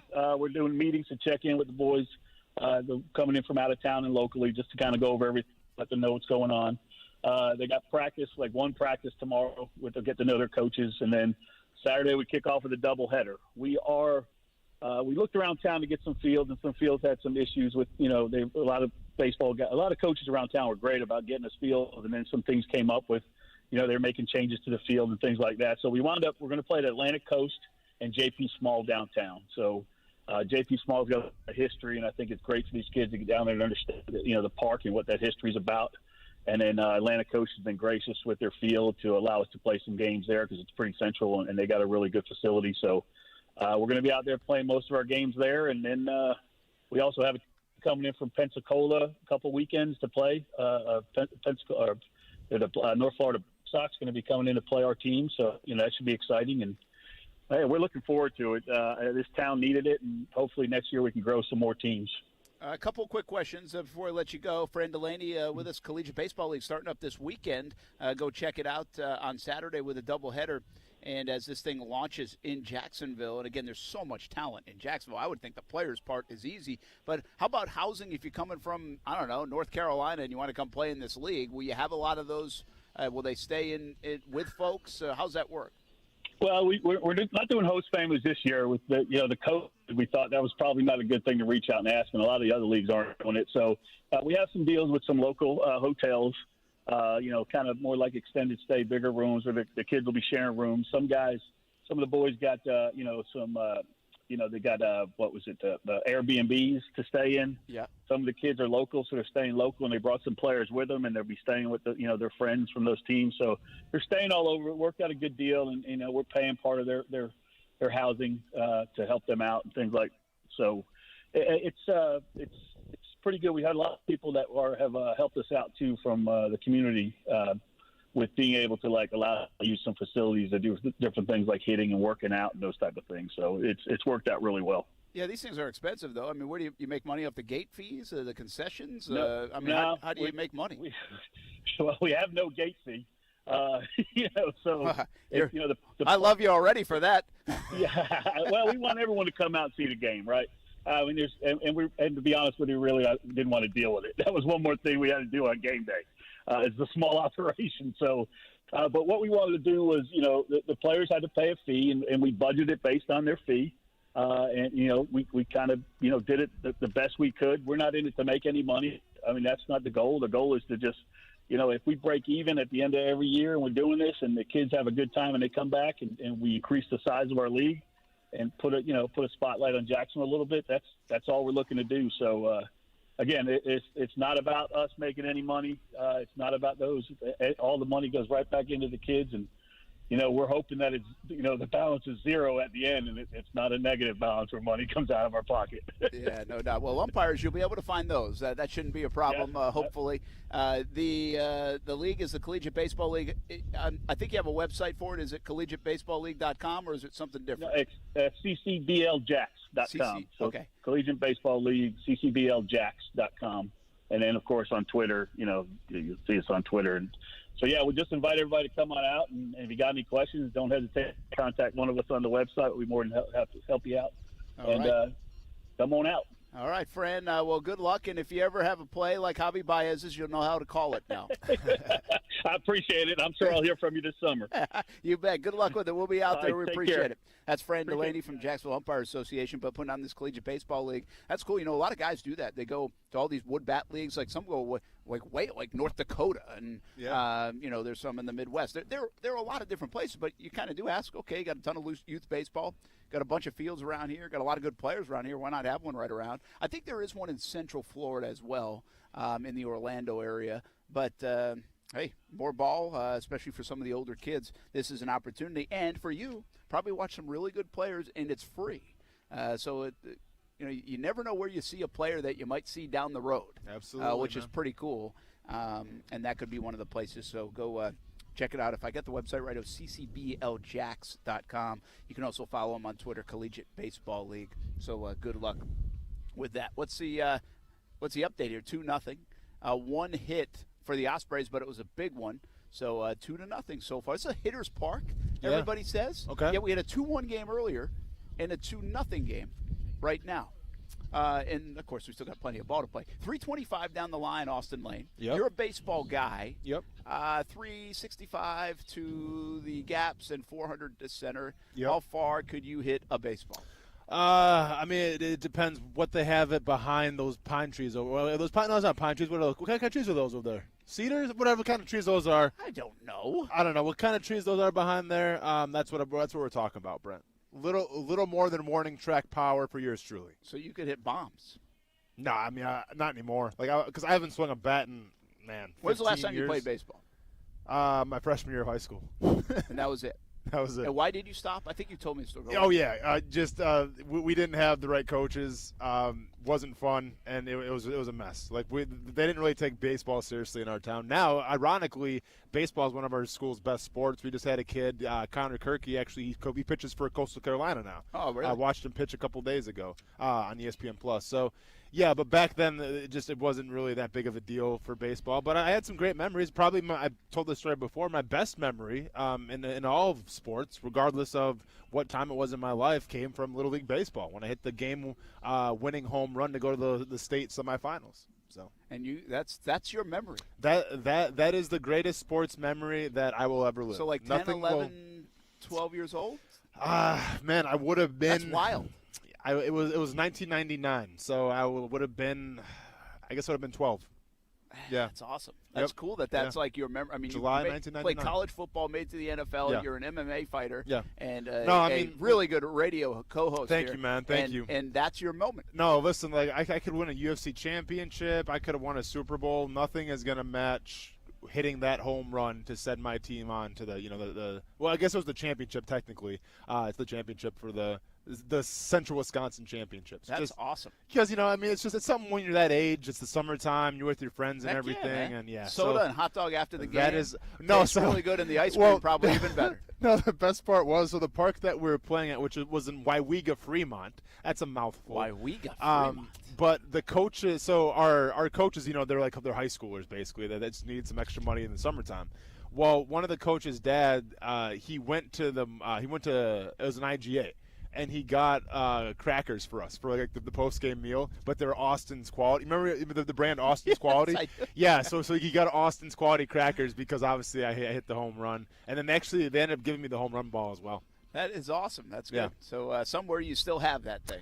It's in my mom's display case in like the guest area, I guess you'd call it. That is really good stuff. I love it. Love the story. Here it's 2-0. Ospreys in the lead. I would like to get you out there for batting practice, see how far you'd hit one. I would have to retool my stance for at least a couple swings. Hitting is not easy, especially if you haven't done it since your ninth grade year. It's been a long time, yeah. But you're an athlete, man. You fight in the cage, NFL. You could play hockey at a decent level, basketball at a decent level. Could you have played baseball, you think, if you stayed with it? Like, would you have been okay enough to maybe play? I mean, I think so. I ended up not making, like in Major League Baseball. No, but I mean, I ended up making the state All-Star team. So, yeah, I mean, they take like 2 or 3 kids from around your area to go to the All-Star game, and I ended up playing in that. I was the catcher and first base. There you go. Yeah. You could be gunning guys out. Batting fourth, by the way, too. Yeah, you better be batting. Listen, if you're 6'6", well, I know you weren't then, but 6'6", you better be batting. I was tall and skinny, and for me to be the individual, because, our colors were orange and black, instead of wearing the team hat, I wore an Oregon State Beaver hat. Because, like the old school logo we used to have with the fighting beaver? Yeah, so I had one of the fighting beaver hats. Wow, another double play for the Ospreys. They close out this inning. We'll be right back. Keep your popcorn in your pocket or in your mouth, says Russell Westbrook. This is a big story. Here we go again, fans. We'll be back. Action Sports Jacks on ESPN 690. Now, the first alert forecast on ESPN 690. Mostly sunny and hot today, highs 90 to 95, dropping into the upper 60s tonight. Join me beginning at 5 p.m. for CBS 47 and Fox 30 Action News Jacks from the First Alert Weather Center. I'm Chief Meteorologist Mike Burrish. Will you be at Daly's Place this Friday when All Elite Wrestling kicks off Double or Nothing weekend with Friday Night Dynamite live? See Chris Jericho in the Inner Circle, Cody Rhodes, Darby Allin, Orange Cassidy, TNT champion Miro, and more. Tickets start at just $20 at AEWTix.com, but you can win them right now on ESPN690.com. Go to the contest page and sign up for your chance to win. The Weather Center is brought to you by Beard's Diamonds, where for a limited time, get 0% financing for 5 years, only at Beard's Diamonds. I'm a call it like I see it guy. Sometimes that twists the competition's panties in a bunch. Sometimes it causes pearl clutching. But it always lets you listeners know the truth. Last January, I told you winter was slow and you could get a deal on upgraded systems, because it's true. And here's the truth about summer. Most AC breakdowns happen from stress testing during that first string of scorching hot days in summer, causing every reputable AC company to be booked out at least 2 or more days. Any company not booked solid in summer isn't a company you want in your home. But who wants to sweat it out 2, 3, or more nights waiting for a new AC? At Griffin Service, we've solved the logistics to fix that problem, because we fix what others can't. We call it our Sign Today, Sleep Cool Tonight program. So if you forgot the tune-up in spring and things go to turd buckets in summer, don't sweat it out waiting. Call Griffin for our Sign Today, Sleep Cool Tonight guarantee, exclusively at GriffinService.com. CMC 1250-697. Boss, you're not going to believe what I found on the internet. What, the moon is hollow? No, not that. This. I just did a search and found yard signs for alarm systems for sale. What? Just the sign? Just, like, without the security system? Yeah. Look, you can get a big blue alarm sign for about $25. Ooh, delivered tomorrow. They must not give a flip about their reputation. Or their real customers. Right. I bet you can't find a SafeTouch security sign on that thing. Boss, SafeTouch wouldn't be involved in something like this. Nope. When you see a SafeTouch sign, you know it's the real McCoy. Right. The two-way communicator, the guaranteed response time. Which is exactly why we always stick to the Crooks or Us golden rule. Stay away from SafeTouch houses. Now, let's go find us some fake signs. Crooks know to stay away from SafeTouch houses. Hi, I'm Lester Jackson, president of SafeTouch Security Systems. No one beats our technology or our price. Call SafeTouch today at 888-723-8682 or go to safetouch.com. State license number EF233. Where else can you get lunchin', brunchin', boozin' specials? Only one place, at Culhane's Irish Pub at Atlantic Beach and on the South Side. It's as Irish as you can get, owned by 4 Irish sisters. And they've got fish and chips, of course, shepherd's pie. Go today for lunch or dinner. Eat in, order out. Culhane'sIrishPub.com for the full menu. And try the new 5 Sisters vodka at happy hour. Lunchin', brunchin', boozin' specials, and so much more. 2 locations, Atlantic Beach and the South Side. Culhane's Irish Pub, Irish Sass with 5-star class. I'm Rochelle Stoddard, president of Berman Brothers and Rubin Ironworks. The skills and relationships I've built through the Jacksonville Women's Business Center were essential as we succeeded in keeping all 70 of our employees on the payroll during the COVID-19 pandemic. Through the Athena PowerLink mentoring program, we had experienced professionals helping us navigate 2020. Jack's Chamber and the Women's Business Center are in our corner, making us stronger in these difficult times. For more information, please visit jackschamberfoundation.org. Do you know what it takes to be a successful business owner? If so, share your advice with someone who is eager to learn from your experience. As the nation's premier organization supporting small businesses, SCORE is always looking for people willing to offer their time and expertise to mentor current or aspiring entrepreneurs. We need volunteers from all areas of business, including accounting, finance, human resources, sales and marketing, as well as legal. If you're interested in joining our team, click on the volunteer tab at jacksonville.score.org.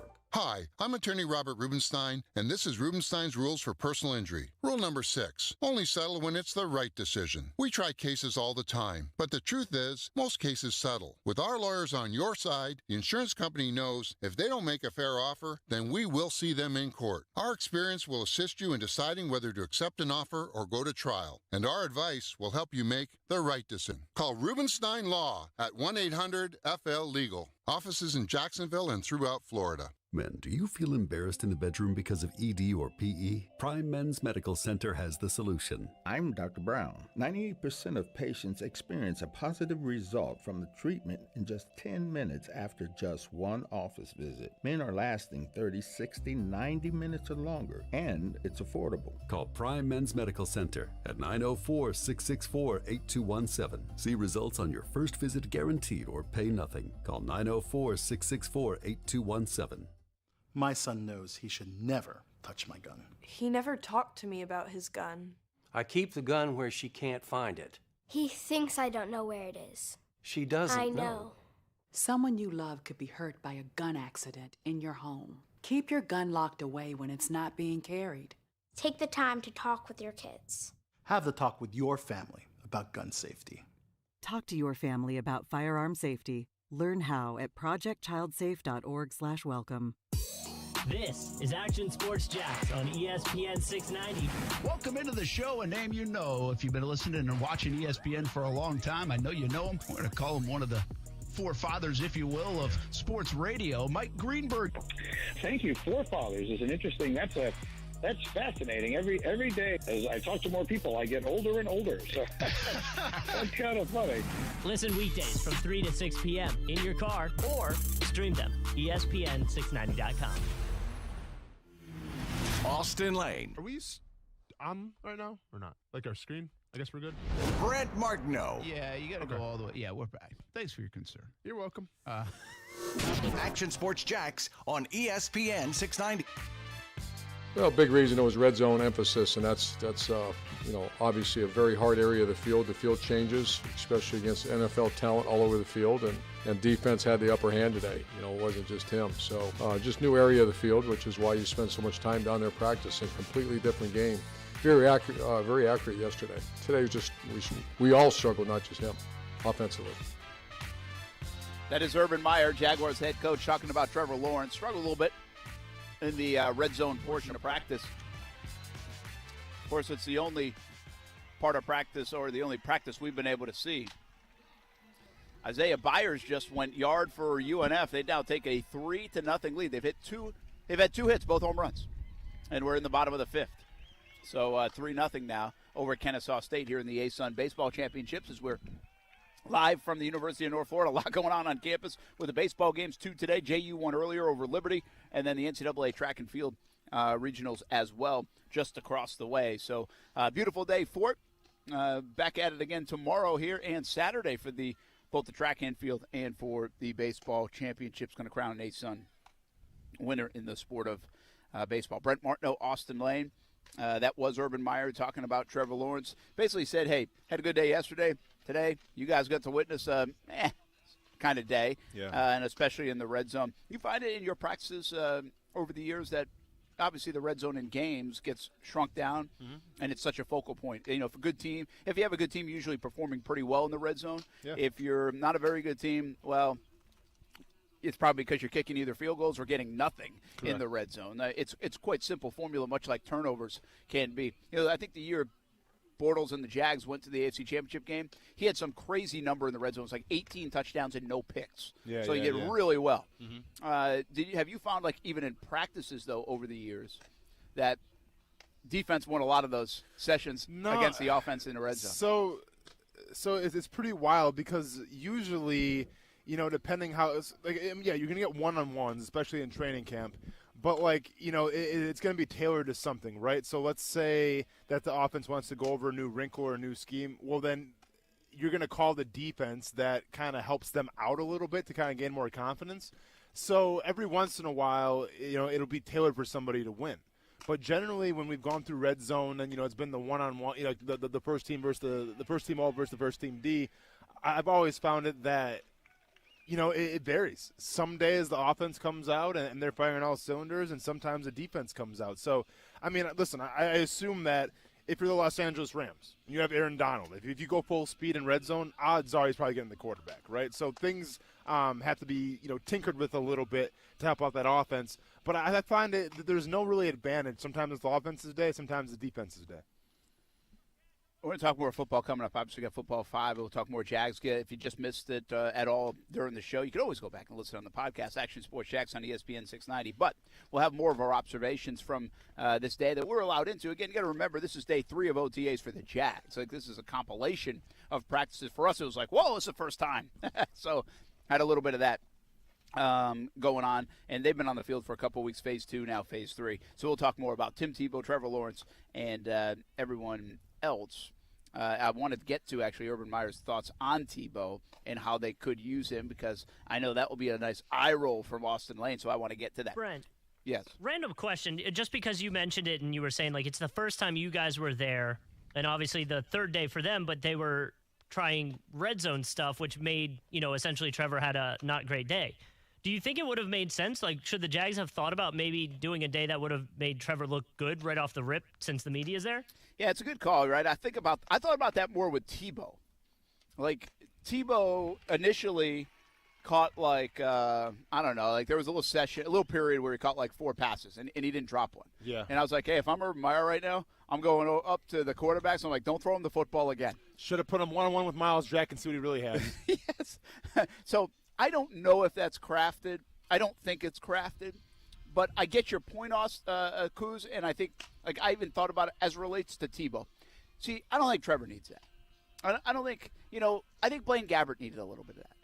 I think, even Blake Bortles needed a little bit of that. No, they definitely needed that, but at the same time, and Kuz, it's a great question, but I feel like if you're the head coach of a football team and you're trying to cater practices now to make players look good in front of the media, then maybe those players aren't really cut to be starters in the NFL in the first place. I agree with that, by the way. But it does feel like Gabbert would have benefited in hindsight if you did something like that.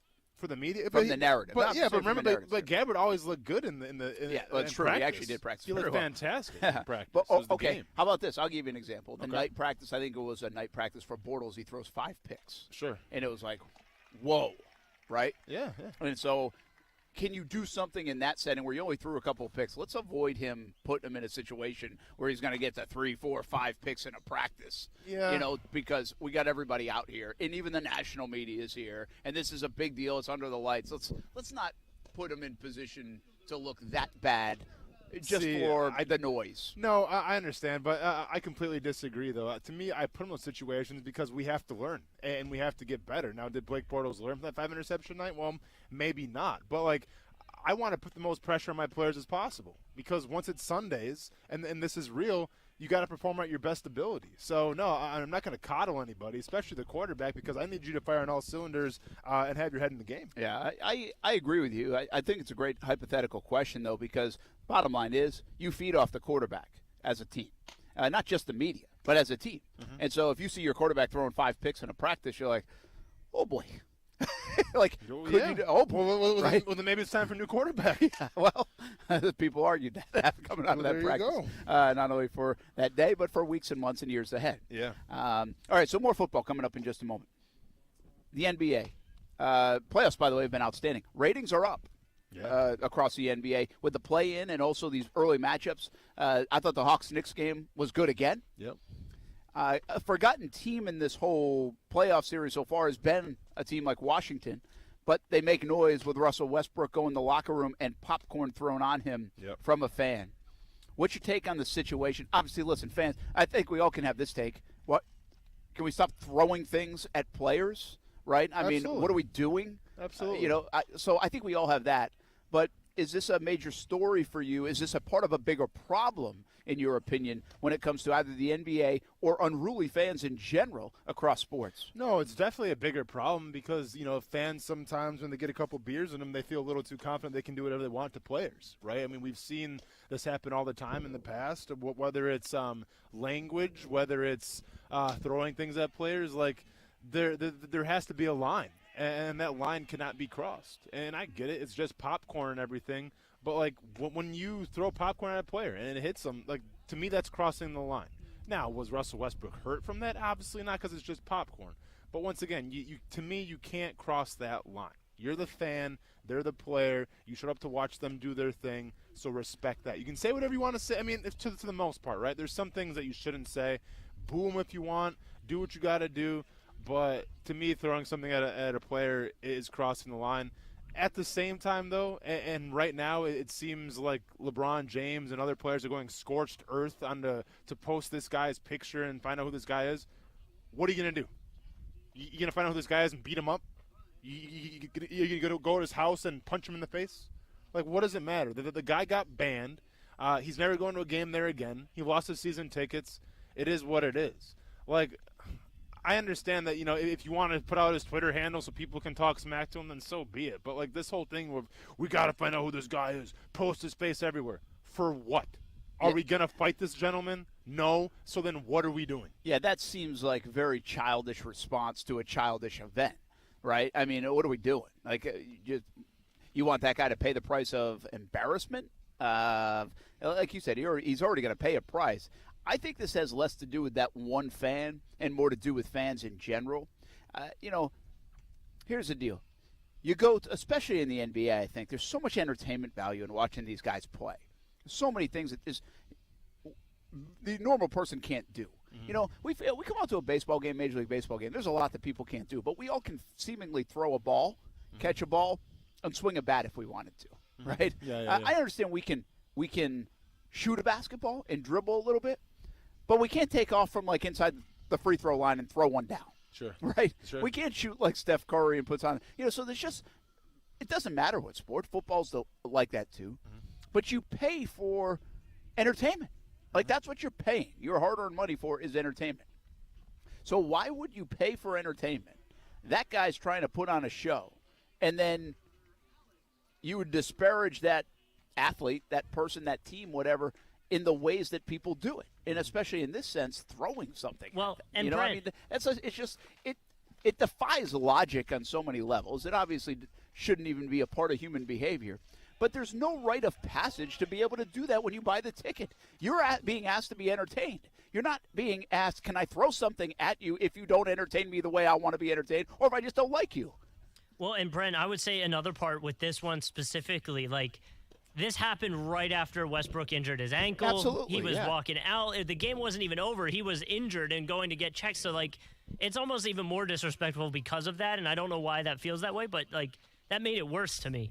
Well, no, it definitely is, Kuz, right? Because now a player's exiting the game. He's probably at his lowest, and now you want to pile on. Once again, like if you really want to say something to a player after he gets injured, that's one thing. That's not even right in my opinion, but whatever. You bought the ticket, you paid the price, do what you want to do. But, yeah, I agree, Kuz. The fact that he was injured and then walking away, that definitely escalated it. And then, obviously, Russell Westbrook's response, which I think was, warranted. I think some guys would have walked away. Some guys where he was at where he's frustrated because he's leaving the game. The game's on the line. He chose to retaliate with, obviously saying some stuff and trying to get physical. Like, that really escalated the situation as well and really elevated the whole scene there in Philly. Well, yeah, and you know what that said to me? That doesn't say to me that's Russell Westbrook a hothead. That says to me this stuff happens so much with words and sometimes to this extent where, again, it's popcorn, man. It's not going to hurt you.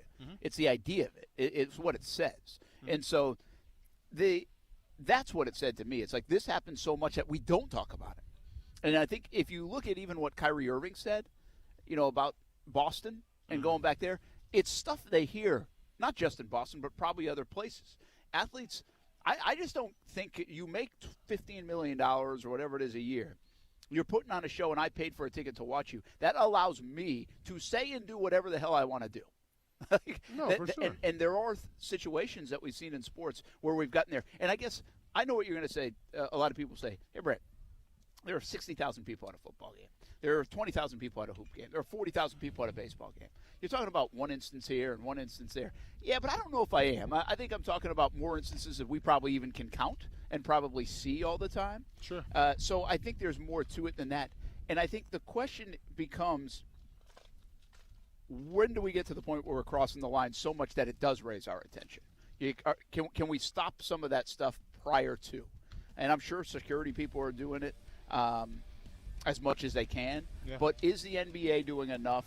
Are people too close almost to the players, especially in the NBA? Now, we just went through a pandemic, but it's something to look at, I think, for these commissioners and people. I know the dollar is almighty, and so if you get a front row seat right behind LeBron James and the Lakers, they're making $5,000 off that ticket.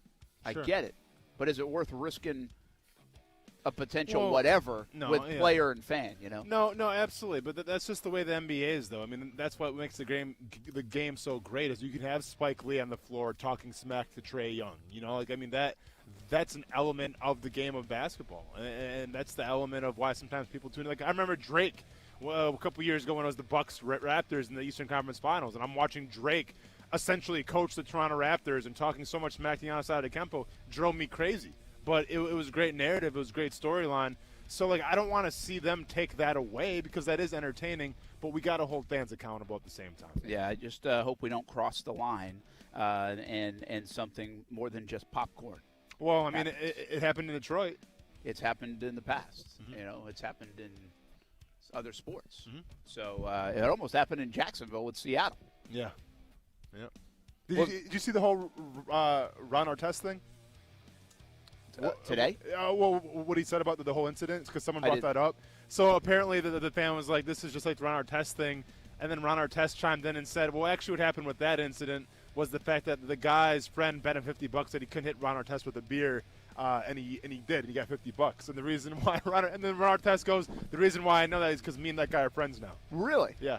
That's an interesting So twist. the guy that he punched in the face, I guess they're friends now. That's according to what Ron Artest said. Wow. Very interesting there. All right, we'll be back. Action Sports Jacks on ESPN 690, live from UNF. Kennesaw State threatening here in the top of the sixth, but the Ospreys lead 3-0. Give you updates, talk some more football, and we come back on ESPN 690. ESPN 690 Sports Center Update.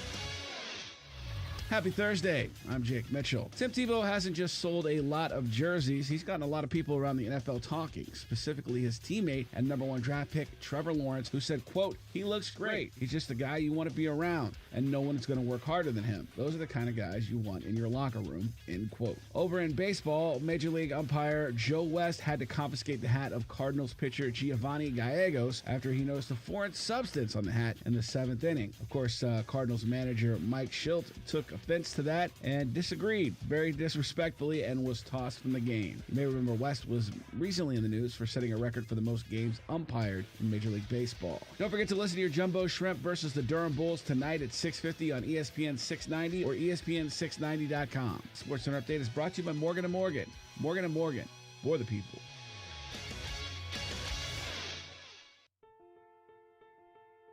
It doesn't matter how old we are, we all need love and support. Yet, teenagers who end up in foster care have a much harder time finding it, as nearly 82% of current foster families are home to kids 12 or younger. The good news is, you can positively impact a teen's life by becoming a foster parent with help from Family Support Services of North Florida. You don't have to be married or own a home.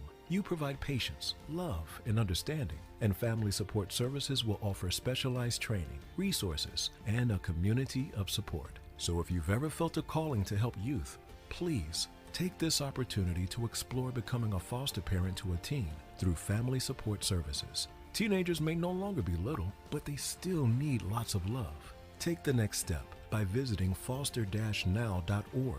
That's foster-now.org. All right, boss, that's the last house on the block.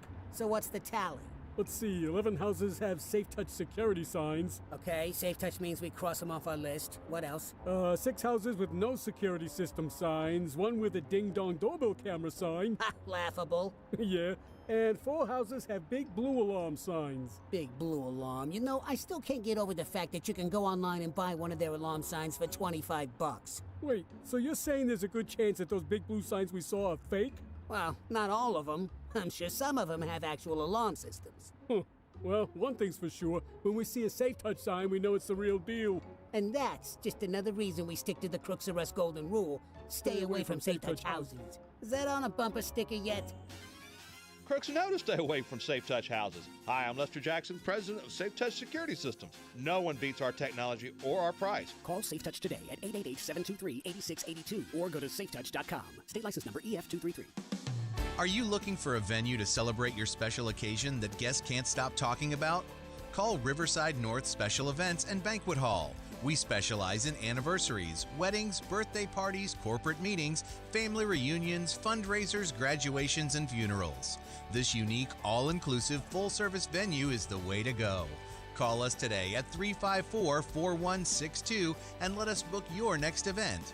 All proceeds from bookings benefit the Clara White Mission.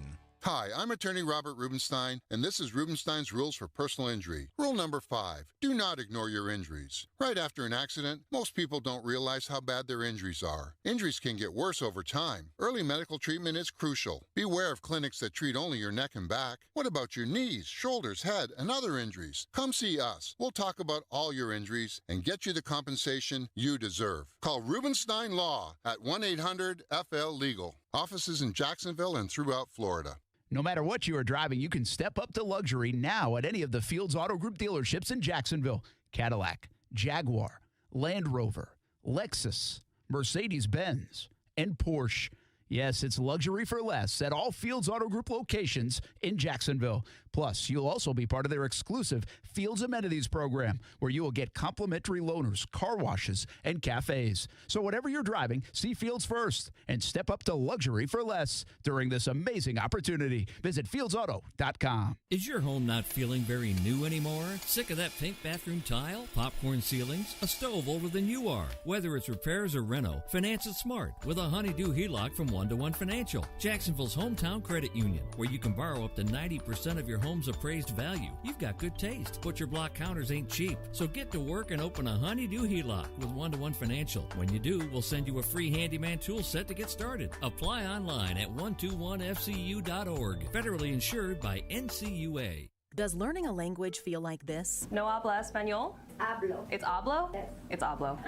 When you learn a language, you want to actually use it. Babbel is designed with that goal in mind. Since my husband is from Guatemala, I'll apply what I've learned in Babbel to our real-life situations. The app is so easy to use and it's so practical. It helps you learn things that you will actually need. Babbel, language for life, celebrating 10 million subscriptions sold. Now try Babbel for free at babbel.com. That's babbel.com, BABBEL.com. Max. At a certain point, you know it so well, it's like muscle memory. It's second nature, and you don't have to pay attention to the technique anymore. That's James Harden, the MVP of the league, and by the way, every season, he's among the finalists for MVP. The Max Kellerman Show, weekdays at 2 Eastern on ESPN Radio. Watch exclusively on ESPN+.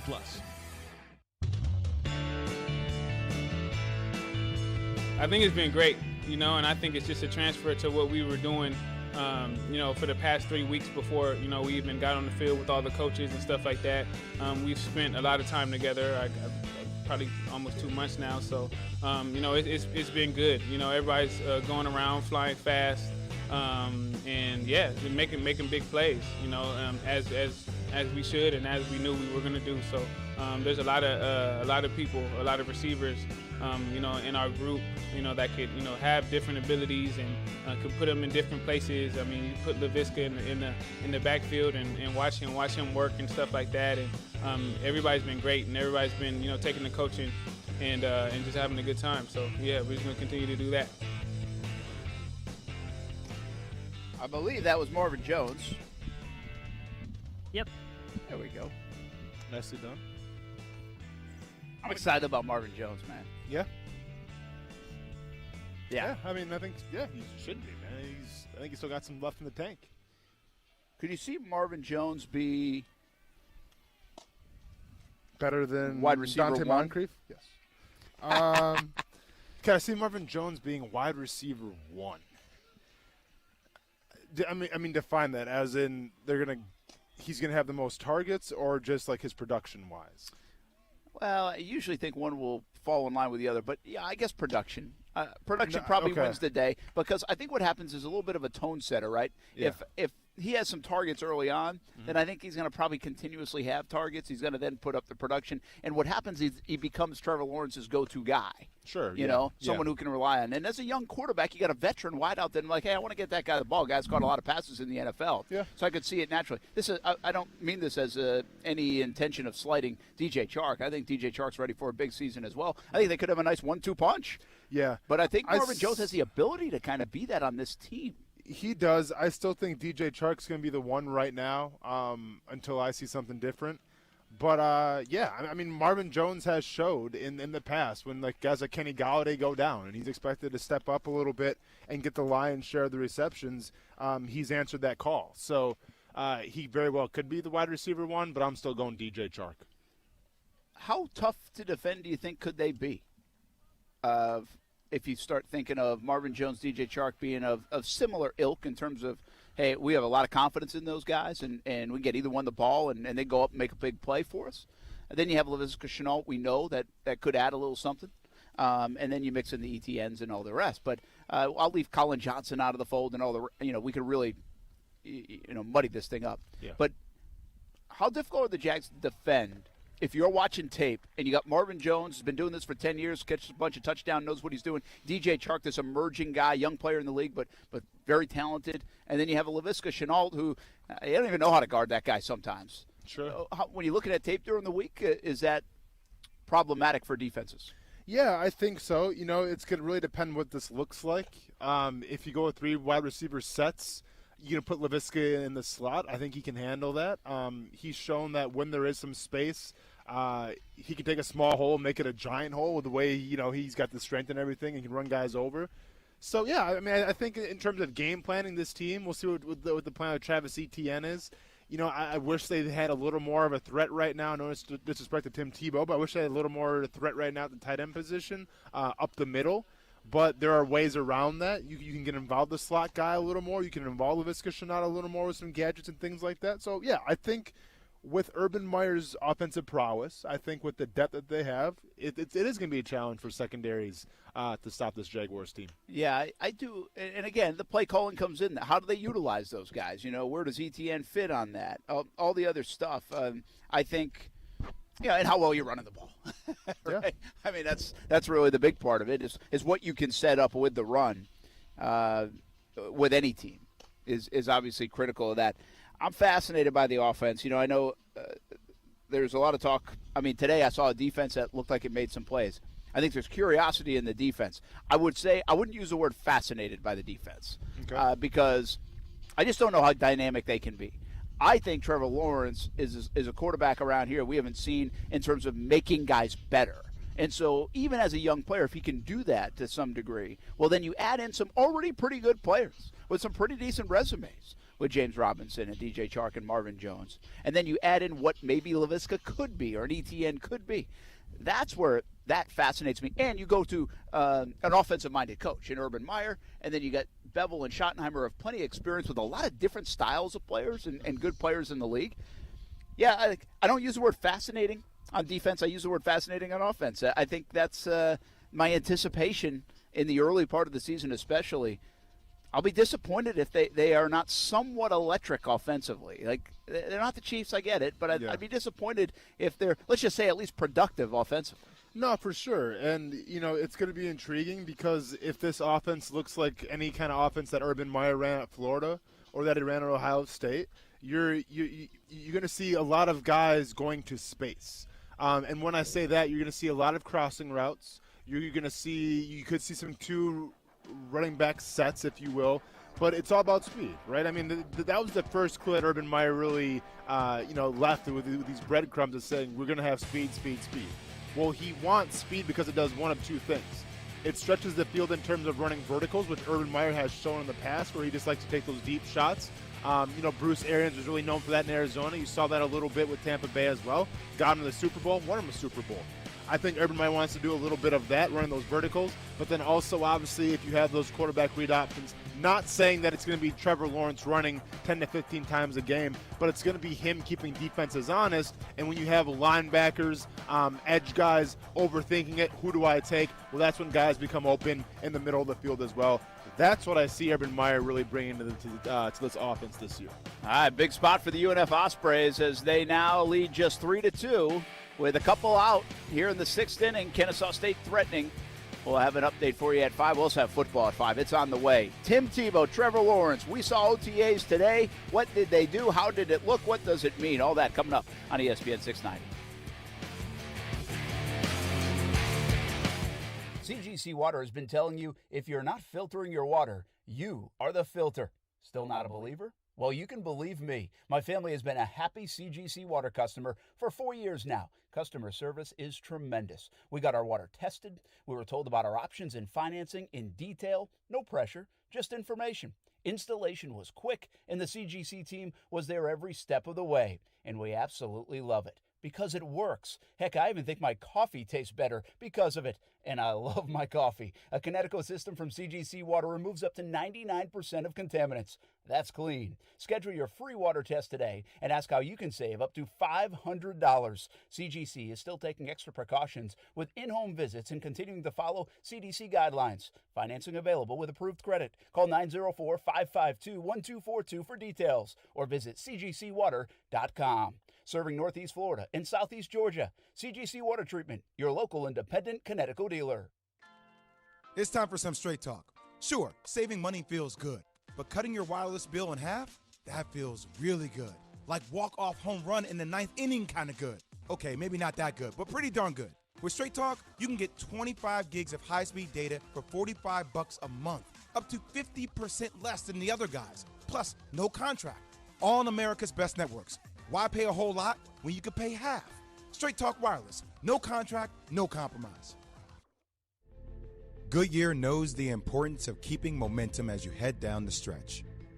Momentum starts with movement. It's pulled from the air like a contested rebound. Momentum builds with steals and fast breaks, and is proven by deep threes as the shot clock expires. Momentum is how we change the game. And now it's time to discover where it can take us. Goodyear, more driven.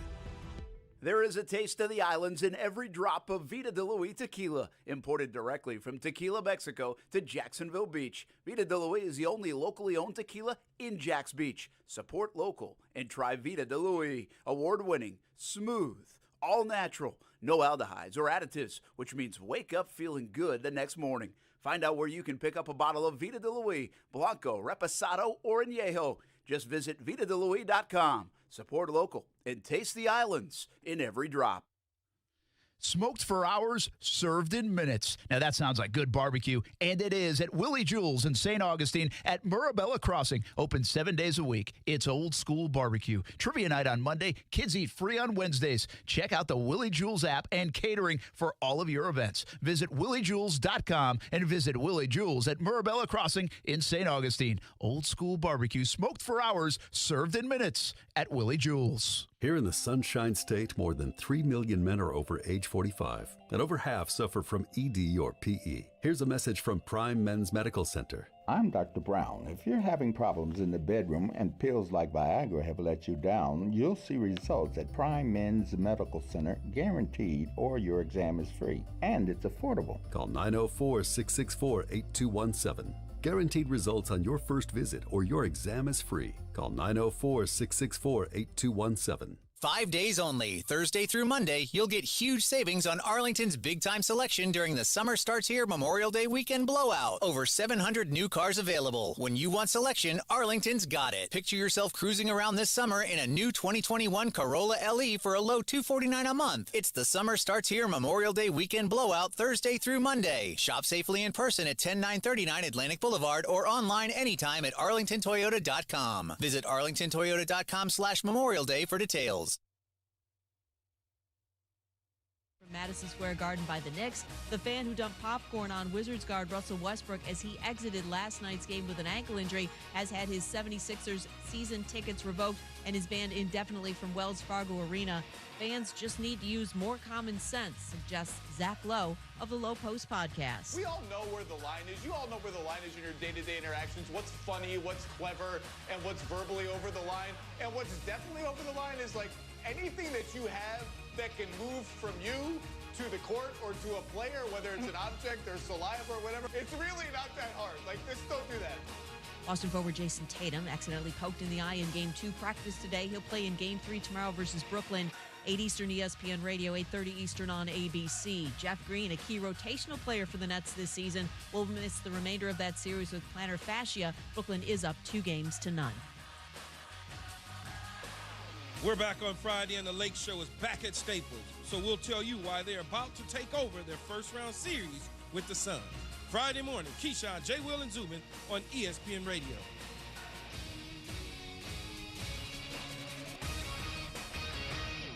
Broadcasting live from the ESPN 690 Anajar and Levine studios. Anajar and Levine Accident Attorneys. Call 904-600-4000. That's 904-600-4000. ESPN 690. Jacksonville's home for ESPN Radio.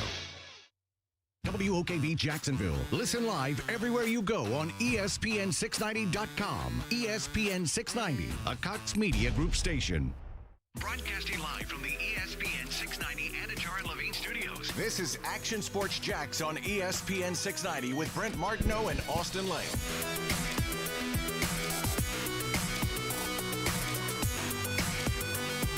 Oh, I wouldn't say weird is, awkward maybe the first practice, but it's 1-90 trying to make the team, and he has improved. It's all new for him, but Tyler Bowen is doing a good job with our tight ends as a whole. O'Shaughnessy and Ellison in particular are, if you watch the video last year and watching practice now, it's night and day. Those guys have really improved, and that position's trending upward. They're doing a nice job.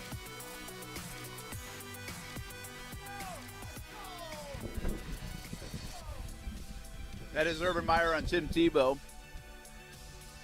Clues, if you have the next soundbite from Meyer, I might throw to that here in this segment, Football at 5, because we're going to talk a little bit about his role and what Urban Meyer said about that role. Meanwhile, Brett Martin of Austin Lane back here at University of North Florida, ASUN baseball championships, and things unraveling a bit right now for UNF as the Owls from Kennesaw State have put up 4 here in the 6th inning. Just scored on a pass ball wild pitch. Had a hit by pitch with the bases loaded. A couple big hits as well. And the Ospreys are struggling here with 2 outs. Now trail 4-3. They entered the inning with a 3-0 lead. This is their first game of the ASUN Final Four baseball championships. JU won earlier over Liberty. So the winner of this one will get JU tomorrow afternoon in the winner's bracket. It's a double elimination tournament. Still plenty of time here, too. It's the top of the 6th, and they play 9. So several more outs to get. I don't think this one's ending 4-3 the way it's shaping up, but we'll figure out if it does. The thing that caught your attention today was a question asked to Urban Meyer about Tim Tebow and if he's decided or what kind of role would he have Tebow in? Yes. Potentially. And Urban Meyer really didn't give an answer in terms of, well, he's just a tight end. Or didn't give an answer of, yeah, we might consider using him. He gave a very generic answer that did not diffuse any of those thoughts. Instead, it was like, well, we really haven't talked about that part of it yet. We'll get to that eventually. But right now he's in the tight end room. I'm paraphrasing. No, for sure. But I also feel like if you say that we don't know, we haven't talked about it yet, that indicates to me that then you do plan on having him in some kind of other capacity but set aside from the tight end position. I feel like if you're Urban Meyer and someone asks, hey, what role do you have for Tim Tebow, and you say just tight end, okay, we get it then. He's just a tight end. He'll focus on that. Sounds great. But the fact that you got to think about it, the fact that you got to say, we'll see where it goes, that leads me to believe there's other plans in place, or at least he's thought about other plans in place for Tim Tebow. And once again, you know how I feel about it. If it's going to be that gadget quarterback type of guy, I don't got to repeat myself too many more times. You know how I feel about it. Yeah, here's what Urban Meyer said when asked about the role of Tim Tebow. Here's his quote. I think it's one step at a time and see what happens. I think before you start having those conversations, you got to feel where he's at in the depth chart, et cetera. So obviously it's only been a couple of days, so we have not had that conversation as an offense yet, offensive staff. So there it is. Again, I mean, not an alarming soundbite, but not, hey, man, we're going to keep him as a good question, but we're going to keep him as tight end. He's working as a tight end. He's a tight end in the NFL. Yep. That's kind of what you were wondering about. That's kind of what you were looking for. That's what I was watching for. Right. I was watching for the response, and we got a response, and take that for how you want. I take it as there's other plans in play for Tim Tebow, but maybe I'm reading too far into it. Well, I don't think you are, though. I think that's a fair assessment. Now, if I was Urban Meyer was sitting here and we're having this conversation, I think if I was Urban Meyer, I'd be like, well, listen, of course you could envision in a bunch of different roles, but we're going to keep everybody else guessing about how we're going to use him too, if he does even make the team. Yeah. So there could be a little bit of that going on, but I'm kind of with you. I think that was an opportunity to say, listen, he's trying to make a little bit of a comeback, make the transition. We'll see if he can do it, but he's doing it as a tight end. Yeah. Tight ends do play special teams. Mm-hmm. They block, they catch. Yeah. If he said it a little bit more like, hey, he's a tight end, he just did not dismiss the idea of what else we could use him in. And again, could that be a little bit of, hey, if he does make the team, we'll keep everybody guessing? Or what I anticipate anyway from the signing is he's not going to be just used as a tight end. But I also don't know if he's going to be used as much in the role of Taysom Hill as we envision the role of Taysom Hill. I think there could be some in-between nature of that. What that is exactly, I don't know. But that's what we're all watching. Here's the thing. We won't see that, right? I don't think we'll see that in a Jags minicamp. I don't think we'll even see that. I guess we could see a little bit of that in training camp, depending on how much we're open to see. I feel like that's something we wouldn't see only if he maybe makes the team and it's a regular season game. You're not even going to showcase that in a preseason game, would you? I'm not sure if you showcase it in a preseason game. You definitely work on it during training camp. We may not get to see it, But at the same time, if Tim Tebow does make the team, like I've been so adamant about, it is going to be because they envision some other kind of gadget things. So if Tim Tebow's on that final roster, that 53-man roster, one would know that, okay, so obviously we may not have seen it. We didn't see it in the preseason games, but we know that they have been experimenting with him running gadgets and things like that, maybe at the quarterback position. Again, from OTAs today, if you missed it earlier in the show, Tim Tebow, I'm not going to sit here and tell you, wow, Tebow looked good, Austin. That's not the case. Yeah. Tebow, when passes were thrown his way, he caught them. You know, he ran drills like the other 89 guys out there when they were running drills and the other handful of guys when it was in that position. To me, he didn't do anything that was like, wow. And he didn't do anything that was like, oof. Sure. And that's okay. But that's the way it is. Like if you're waiting on something like from Tim Tebow today, I was like, holy cow. You know, It just didn't happen.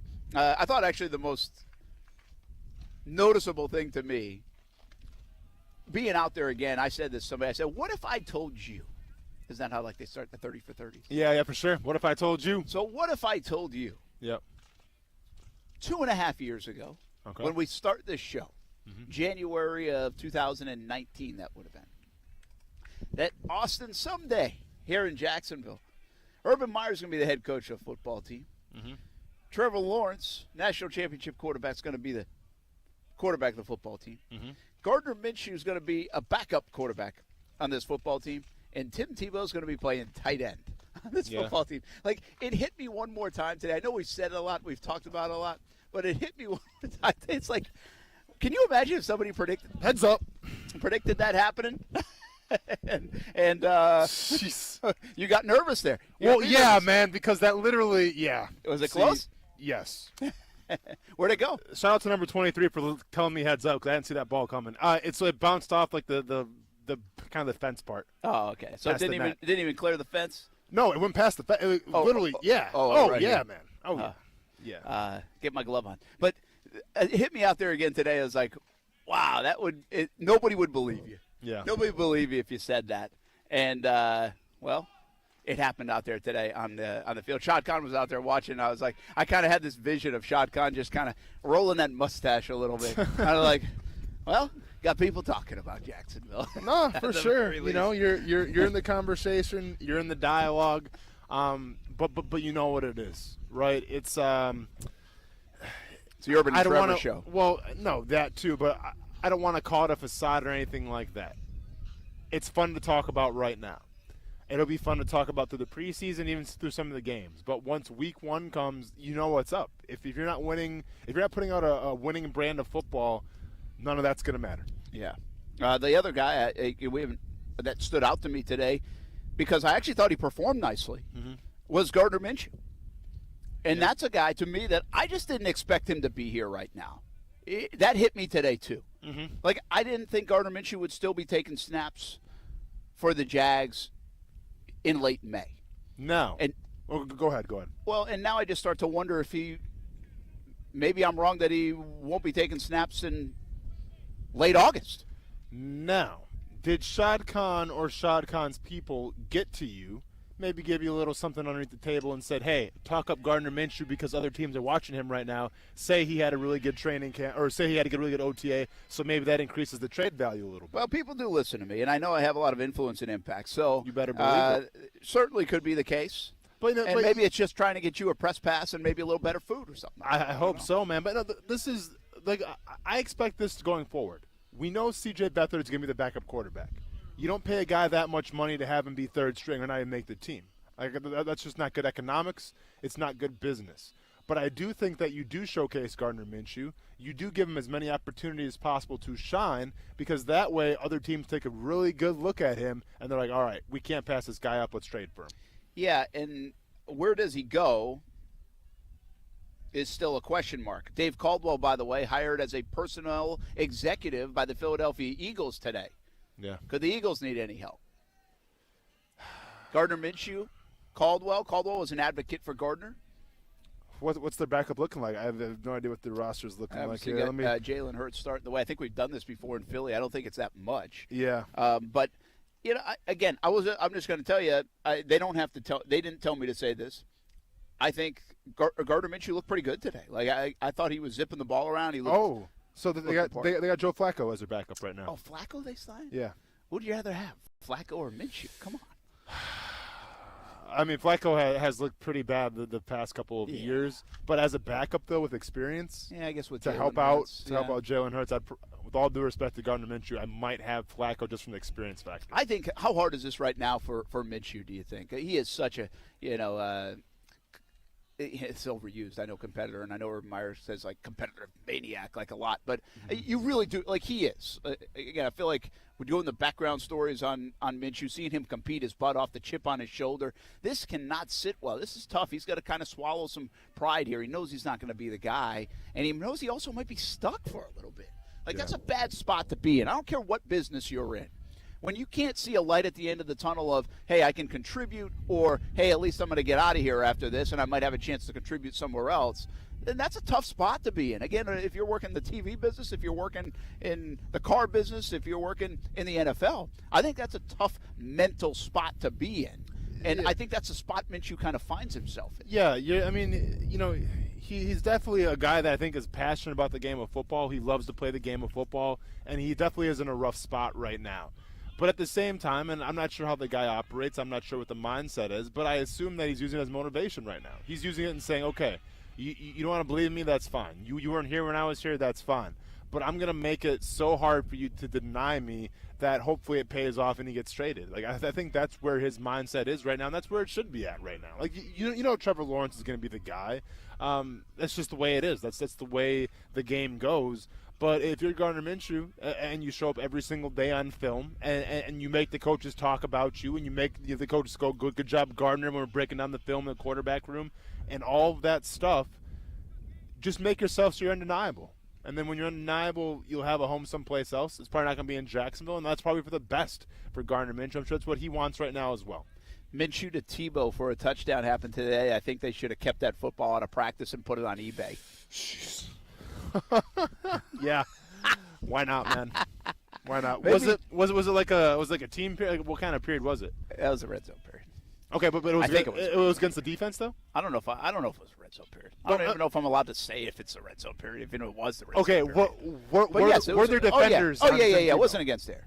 Okay. Yeah. Who was the linebacker on Tebow? I don't even. I'm going to know that right now. All as I saw was Minshew. I'm going to know that to 85. Right now. The hands of Tebow. I'm going to know I'm going to need the name after the show of who that linebacker was. Yes, I could probably give you more description after the I'm definitely going to need that name. You're going to be very careful what you're allowed to say and can't say. Oh, for sure. That's why I didn't go today. That's where you can't contain yourself. Exactly. Hey, let's bring in Rick Riles right now for a Sportsman Fishing Report.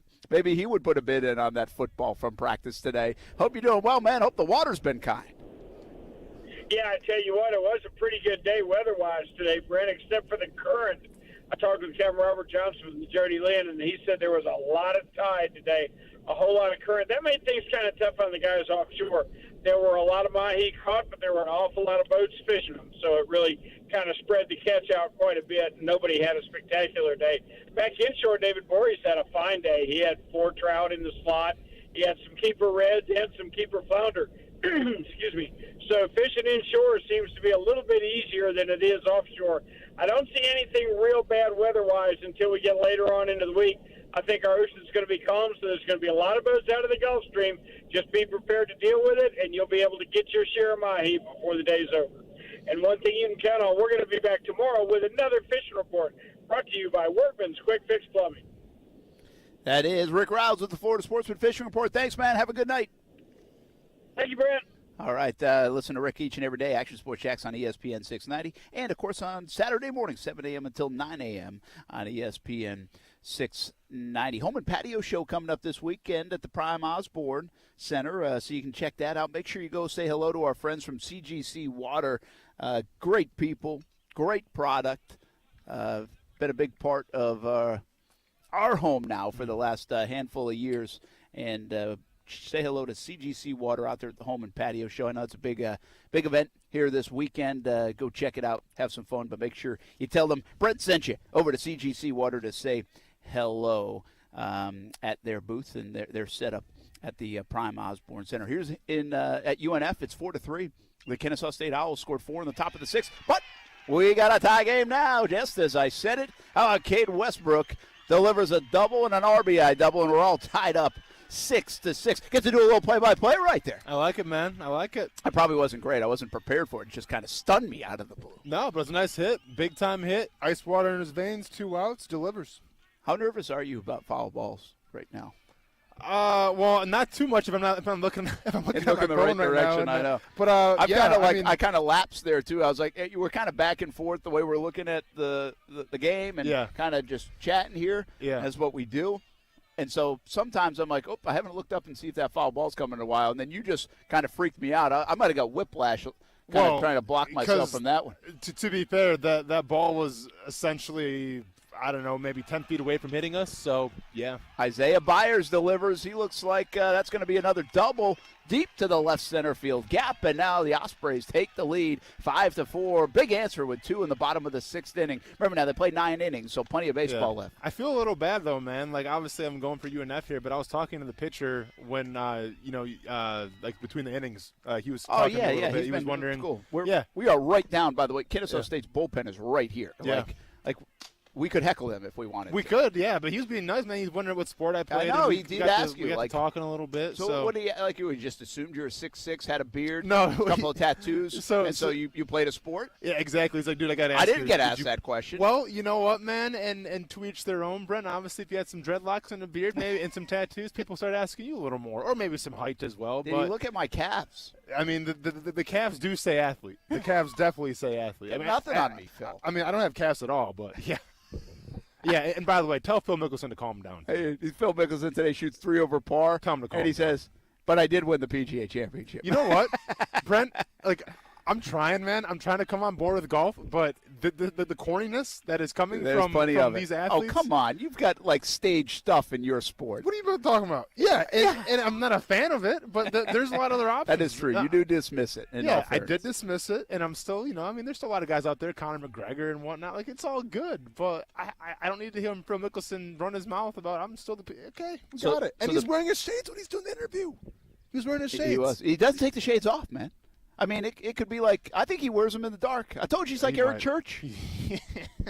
So the pitcher, I did see you guys talking in the last break. He asked you, was he just asking you if you played for the Jags? Or what? He asked me what sport I played, and then we got talking about fighting a little bit, like my career with that, and just kind of going back and forth for trading stories. I asked him about his pitching and stuff. So. Do you think you distracted him, though? I mean, he was going into the game there a couple minutes later. Here's now the thing, feel bad. I mean, do you he think was a reliever. He's not the starter. No, he's a reliever. Yeah. I probably distracted him a little bit. Yeah. So UNF cut the check. I mean, he just gave up 2 runs. After talking to you, I don't want to say it too loud, but. Well, hey, I'm not worried. What are they gonna do, Brent? You do anything. It happens. You ever see baseball fights? A lot of tackling, a lot of jersey pulling. Okay. Now, if we're at the Iceman Arena, might be a little more hesitant. Better fight, Brooks Koepka, Bryson DeChambeau, or a baseball brawl? Oh, baseball brawl all day because it's actually real. It's actually real. And at least you get 40 guys flooding out of a dugout. You get the anticipation that it might be, right? Even though it often disappoints. Absolutely. All right, we'll be back. Action Sports Jacks on ESPN 690. We're live from UNF. UNF takes the lead 5-4 here in the ASUN Final Four. Now, the First Alert forecast on ESPN 690. Another hot day today under mostly sunny skies. Highs in the low to mid-90s, in the mid to upper 80s at the beaches. Join me beginning at 5 p.m. for CBS 47 and Fox 30 Action News Jacks. From the First Alert Weather Center, I'm Chief Meteorologist Mike Burrish. The Weather Center is brought to you by Beard's Diamonds, where for a limited time, get 0% financing for 5 years, only at Beard's Diamonds. Will you be at Daly's Place this Friday when All Elite Wrestling kicks off Double or Nothing weekend with Friday Night Dynamite Live? See Chris Jericho in the Inner Circle, Cody Rhodes, Darby Allin, Orange Cassidy, TNT Champion Miro, and more. Tickets start at just $20 at AEWTix.com, but you can win them right now on ESPN690.com. Go to the contest page and sign up for your chance to win. We are into that travel, baseball, and softball season now for the kids, and with that, we need a reliable car, and we need folks that are tremendous at customer service just in case we need their help. Well, the place to go is Fields Auto Group. That's what we did. My wife loves leasing her Cadillac XT6 from Fields Cadillac, part of the Fields Auto Group. It's safe. We can trust Fields Auto Group, and hey, it's luxury for less while you're on the road. Fields Cadillac Jacksonville and St. Augustine are part of the Fields Auto Group family. There's also Jaguar, Land Rover, Lexus, Mercedes-Benz, and Porsche. It's luxury for less at all Fields Auto Group locations in Jacksonville. Plus, you'll also be part of their exclusive Fields Amenities program, where you get complimentary loaners, car washes, and cafes. We've tried the loaner program, gone in for routine service, and every experience with Fields Auto Group has been first class. Whatever you're driving, see Fields and step up to luxury for less. Check out their locations around Jacksonville. Just visit fieldsauto.com. I'm Action News Jack's First Alert meteorologist Garrett Biedenball. Weather here is unique. It could be bright and sunny one minute and then a downpour the next. That's why mornings are when you need us the most. So you can plan your day, no matter if you're getting ready to go to work or working from your living room, getting the kids ready for school or ready for lunchtime. I'm on TV explaining how weather is going to affect your day and night ahead, so you're prepared for anything. I'll get you ready on Action News Jax this morning. Boss, you're not going to believe what I found on the internet. What, the moon is hollow? No, not that. This. I just did a search and found yard signs for alarm systems for sale. What? Just the sign? Just, like, without the security system? Yeah. Look, you can get a big blue alarm sign for about $25. Ooh, delivered tomorrow. They must not give a flip about their reputation. Or their real customers. Right. I bet you can't find a SafeTouch security sign on that thing. Boss, SafeTouch wouldn't be involved in something like this. Nope. When you see a SafeTouch sign, you know it's the real McCoy. Right. The two-way communicator, the guaranteed response time. Which is exactly why we always stick to the Crooks or Us golden rule. Stay away from SafeTouch houses. Now, let's go find us some fake signs. Crooks know to stay away from SafeTouch houses. Hi, I'm Lester Jackson, president of SafeTouch Security Systems. No one beats our technology or our price. Call SafeTouch today at 888-723-8682 or go to safetouch.com. State license number EF233. Oh boy, you have that look on your face. That grumbling Greg face. Boss asking you to do work? No, I don't think it's unreasonable to ask somebody to work at work. That's why we switched to Peak Push to Talk. Yeah, Push to Talk is back. Connect instantly to anybody, anywhere in the country.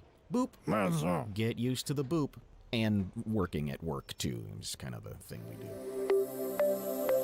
Boop nationwide. Learn more at booptotalk.com. Injuries on the job can cause you to lose control. I'm Glenn Levine from the law offices of Anajar & Levine. Money is not coming in and your medical bills are piling up. Our legal team is here to help. We can help you file all your workers' compensation claims to make sure you get the proper benefits you're entitled to. If you've been injured on the job, call the law offices of Anajar & Levine at 904-600-4000. That's 904-600-4000 for a free consultation and take back control of your life. Office in Jacksonville. This message is sponsored by the Florida Department of Elder Affairs, the Florida Association of Broadcasters, and this radio station. I'm Marshall. I'm a volunteer with the Florida Long-Term Care Ombudsman Program. Now more than ever during the pandemic, Florida long-term care residents deserve the best care and quality of life. I invite you to join me and hundreds of others in advocating on behalf of people who can't speak for themselves. Visit ombudsman.myflorida.com to join us today. Hey, are your car payments too high? Are you stuck with a less than stellar loan or just need a little room in your budget? Then you need to refinance your auto loan with One-to-One Financial. We'll not only lower your payments, but we'll put up to $300 cash in your pocket. Plus, we have the lowest loan rates in town, period. So make some room in your budget and put some cash in your pocket when you refinance with One-to-One Financial. Jacksonville's hometown credit union. Apply today at one-to-onefcu.org. Federally insured by NCUA. What if you could assist a family who's working hard to make ends meet? How would it feel to help someone get back on his feet? What would you give to bring a smile to a hungry child's face? A gift in any amount will make a big difference, especially when you give through Jewish Family and Community Services. Thanks to the Max Block Food Pantry Matching Challenge, your donation will automatically double. Jewish Family and Community Services. Here for hunger. Here for Jax. Learn more at hereforjax.com. What's up, everybody? It's Austin Lane from ESPN 690 and Action Sports Jax. Your smart speaker brings ESPN 690 into your home office. All you got to do is say Amazon Echo, Google Home, play ESPN 690 and enjoy that succulent sports coverage. Austin Lane. And I'm going to regurgitate it to you. I'm like a mother bird right now, and I'm spewing it in your mouth. Brent Martineau. We got doves flying and mother birds all week. I'm trying to baby bird you right now, man. Yeah, well, this is why I tease stuff and don't get to it. Action Sports Jax on ESPN 690. 3 practices in, he looks great. He's running around well, picking it up quick. I think mentally, he's in a great spot. Being a quarterback and playing in the NFL for a number of years, he kind of gets the NFL offense, pro-style offense systems. He kind of picks them up easily. So he's coming along great, and I think just everyone's excited to have him in the locker room, seeing what he's been able to do, the ultimate competitor he is, and just his character. That's just a guy you want on your team for one, and the guy you want to be around. Trevor Lawrence on Tim Tebow. The 2 big stories of this Thursday, OTAs. It's Trevor Lawrence and Tim Tebow. There's more to it, but I also think the 90 guys out there, that's a big deal. I think especially internally. I think Urban Meyer watching the coaching staff, I think the different tempo and pace and style of the practice is fascinating and interesting. Probably not to you, the listener, so don't dive too much into it. There's a lot going on, in the NFL. You get most vaccination. The vaccination rate is really high in the NFL amongst teams. The idea that camps are going to be open, preseason games full capacity, the NFL season is going to go, and it's going to be like normal. Yeah. And so there's a lot happening. Schedule came out yesterday as well. So, and I think, by the way, I think we're done with it. I think there's more to come from the NFL. I still think we got our eyes set on what else is happening here in Jacksonville with the Jags, what else is going on downtown. Remember that the practice facility that we talked so much about over the last 4 or 5 months, how close is that? When will that happen? More of the Urban Meyer impact that could happen in Jacksonville. Makes me emotional again. Yeah, you're all right. Watch out for that granola bar that gets stuck in your throat. Yeah, the old granola bar. Nice play out in center field, by the way. I would do real play-by-play, but I don't know that young man's name. But I've seen him make 2 diving catches in right center field. Yeah. We were at the University of North Florida. Ospreys with a nice top of the 7th inning. For the last segment of the show, we should just do like a play-by-play, me and you. You want to just do it? Yeah. Yeah, for the last segment. I mean, I wouldn't do it right now. We could. But I said we do it for the last. Just try it out a little bit. Maybe send some tape out there. Yeah, this could be our resume. Let ESPN Plus get a hold of that, and maybe I'll be the next Tim Kirchin. Hopefully that granola bar has been digested by then, because right now my eyes are watering. Yeah. I almost want to get hit in the head right now by a foul ball. Knock some sense into you. I'm going to be honest. If we're putting out the resume tape, I'm going to need you to get it together a little bit, because we can't have the coughing. We've got to be on our A game here. Woof. A lot going on here. Yep. I feel like right now I have like sunscreen stuck in my eye. Okay. And I don't even have sunscreen on. Yeah. You know that burning sensation you get? From sunscreen? Yeah, like when you get it in your eyes, you don't wear sunscreen. I don't rock a lot of sunscreen. Kuz knows. He's always at the beach with his shirt off. Bearskin Kuz. You post one time to Instagram. You made your own bed there, pal. Can't live it down. All right. Photo. One photo with your shirt off. All right. Kuz, was there another one where you're sitting like on the pier or something that I see? Oh, recently from Cancun. I guess that's technically one, but it was more like the beach. It was like the photo percentage was like 85% beach and scenery, and the rest was me sitting on a rock. And 100% no shirt on. Well, yeah, dude, you can't wear your shirt into the ocean. Hey, I'm not hating on it, man. I do it all the time, so I'm just giving you. I thought, I was thinking most recently, I said, I want to make a bet of some kind, where if I lose, I got to do like the whole show with my shirt off. Okay. I feel like that. But it's got to be a good bet. Well, yeah. I mean, but it's almost like you want it, because like the way your bets have been going the past couple of years, it hasn't been a good thing. I don't want to do a show with my shirt off. Okay, well, you've lost 2 My houses. Gut's getting a little hefty right now, actually, so I just don't want to do it. You've lost 2 houses. You went 1-7 last year in our annual bets, our wagers, if you will.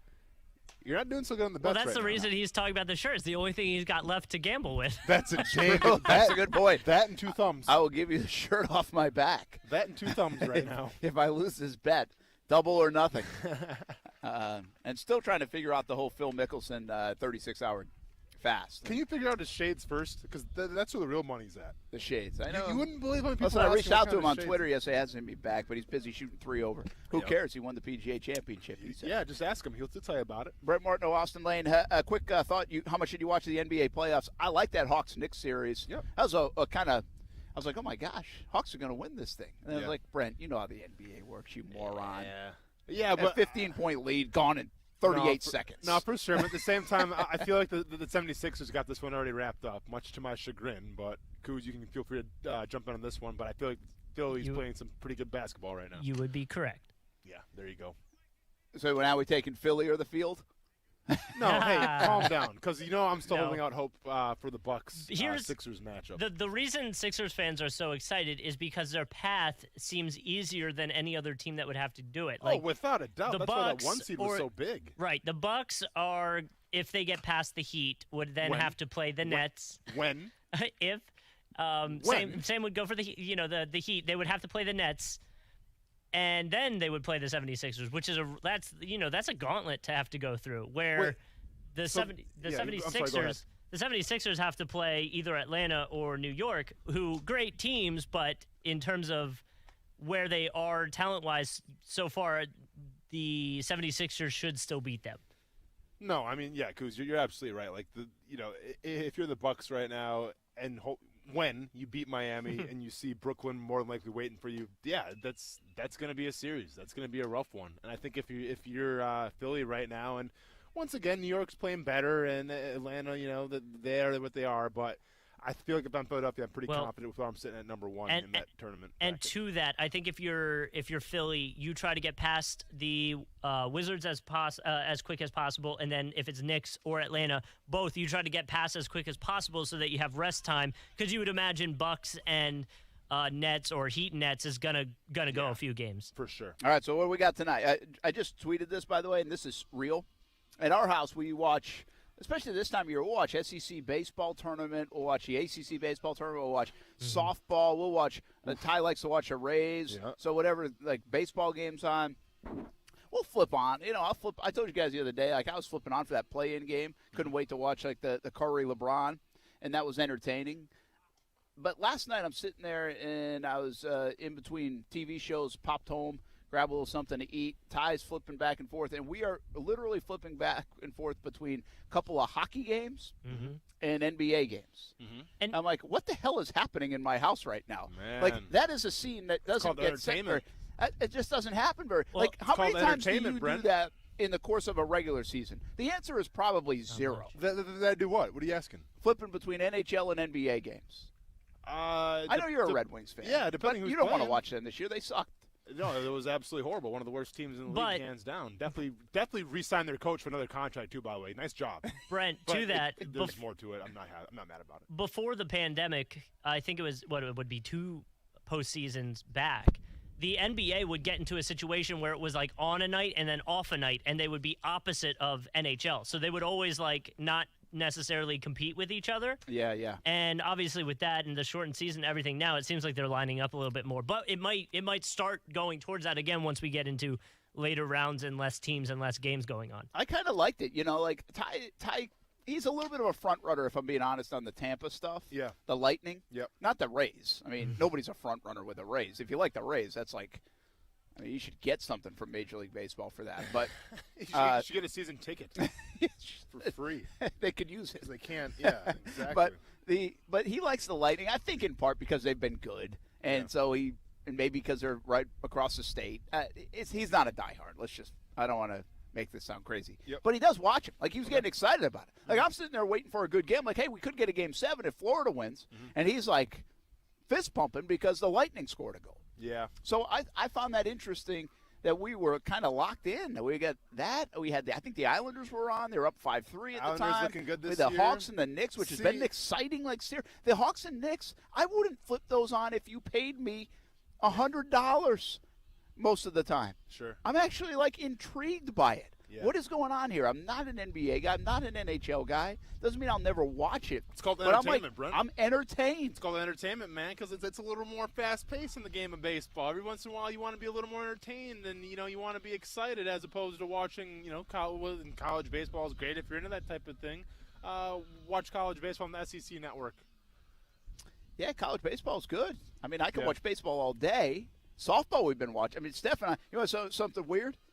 The other night, what day is that? Sunday night. Yep. Thank goodness for a little West Coast softball.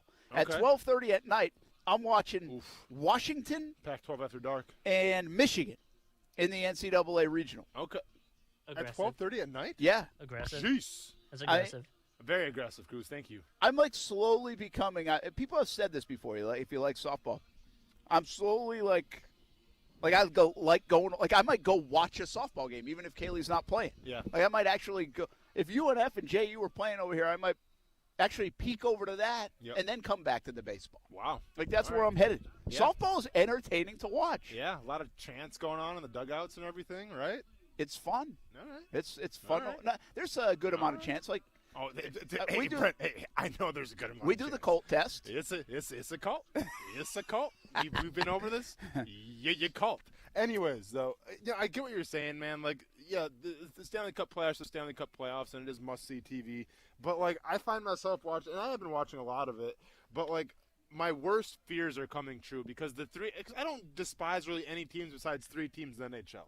And those 3 teams right now are all probably going to advance and go very deep because they're 3 quality teams. And that's St. what Louis? I don't like. No, I love St. Louis, man. But since St. Louis just got bounced out. They got bounced out by the Avalanche. I can't stand the Avalanche. You hate the Avalanche, yeah. For obvious reasons. You grew up where it was Red Wings and Avalanche, Of man. course, man. I don't like the Predators because and I've been over this before. I feel like the Predators are just the cool thing in Nashville, and nobody can explain to me what an icing or a power play is. But they love to chug beers from Catfish with Taylor Luan. They are the next best thing, kind of. Yeah. So it's kind of like it's more like it's like UFC in Jacksonville where you just want to be a part of it. That's how I feel the Nashville Predators are. So I'm not a big fan of them.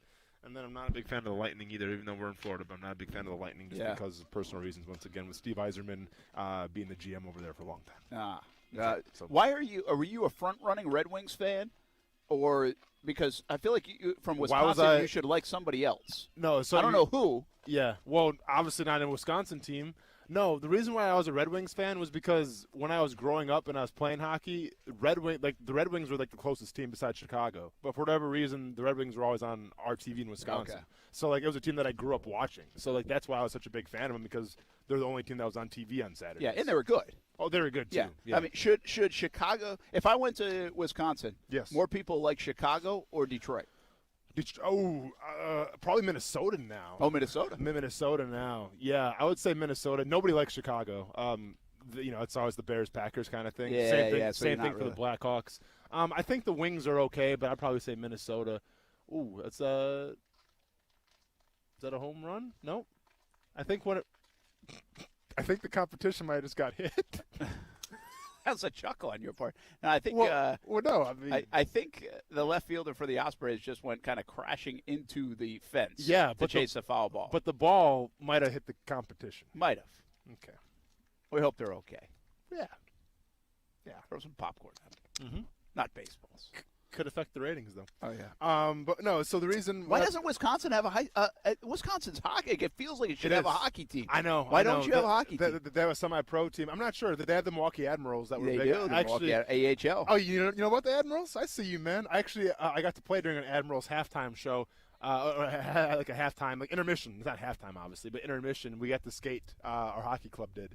So we got to play like a scrimmage for that game, which was probably one of the greatest moments of my life. I'm not sure why they don't have an NHL team in Wisconsin, but it is funny though because I think I've told this story once before. But when I played for the Bears and it was around the playoff time for the Blackhawks when they're really good, we had the option to get tickets in the front row because if you play for the Bears, like they want to see you supporting the teams, right? So you got free tickets. And they asked me, Austin, you want to go? And I said, absolutely not. I will never go to a Blackhawks game because I've never been to a Red Wings game, and my first game will not be a Chicago Blackhawks game. So I refused to go, even though, they ended up winning the Stanley Cup that year and everything as well. How about that? I like that. Stay firm, man. Hold strong. Hey, that's what we call pride right there, Brent. Yeah. All right, here we go. We're going to take a break. One more segment to go. We're not going to get to the end of this one. Can we call a baseball game then? Maybe a little play-by-play? Yes. Well, you're play-by-play. I'm going to call the color guy? I'm going to call him color commentary. You ready for this? What was the call? Forget my buddy Tony Howell had at the St. John's Country Day game, and I said, I'm going to use that if we ever do it, and now I forget it. I forget it. I'll have to hopefully think of it when we come back so we can utilize it. I hope you got it. UNF Kennesaw State 5-4 Ospreys in the lead. ASUN Baseball Championships. JU already a winner over Liberty today. UNF hangs on. They'll play JU tomorrow at 3 in the winners bracket double elimination tournament. Action Sports Jacks on ESPN 690 rolls on right after this. ESPN 690 Sports Center Update.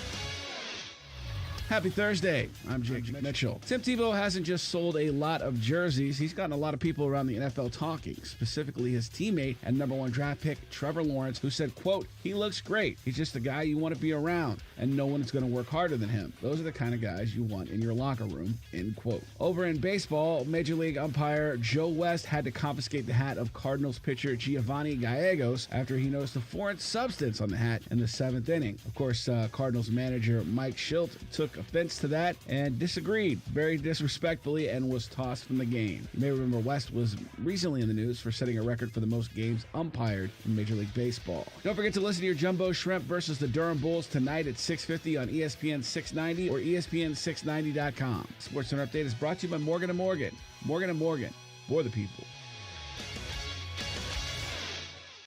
With round-the-clock protection at a great price, your Progressive policy works the way it's supposed to, unlike this unenthusiastic hype man. Okay, everybody, let's make some noise. Put your hands up. Or not. It's your call. Here we go now. Here we go. Switch to Progressive today. It is electric in here. Progressive Casualty Insurance Company and Affiliates. Warm weekends are back, and that means more time for enjoying the outdoors. Give your deck an upgrade with Olympic Maximum Stain and Sealer in 1 from the Home Depot. Protect the beauty of your projects for years to come. And don't worry about planning ahead.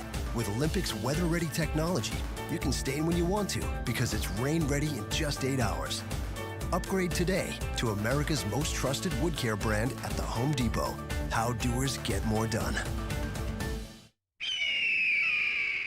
I love that sound. To me, it's a battle cry. Because when you have a plumbing emergency, what you don't want is some chuck-in-a-truck plumber treating it as just another day on the job, scheduling you for whenever suits him. Well, let me check on that. Hey, Bobby, when are we getting back from fishing tomorrow?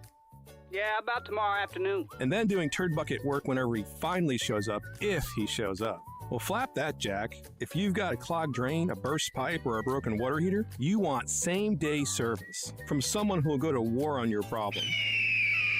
That's what Griffith's Service does. We offer same-day service for plumbing emergencies, burst pipes, clogged drains, and water heaters. And we'll not only go to battle against your plumbing emergency, we're also waging war against mediocrity in home services. We won't just fix your problem, we'll fix it right. So for same-day service for your plumbing emergency, call GriffinService.com.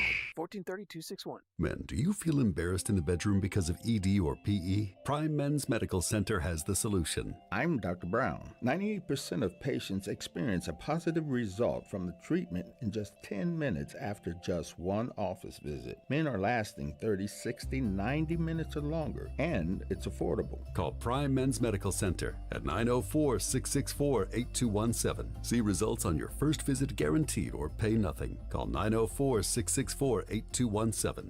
Sometimes a family needs a little help to deal with life stresses. You can contribute to happy, healthy childhoods with a few simple steps. Notice families under stress. Offer a helping hand.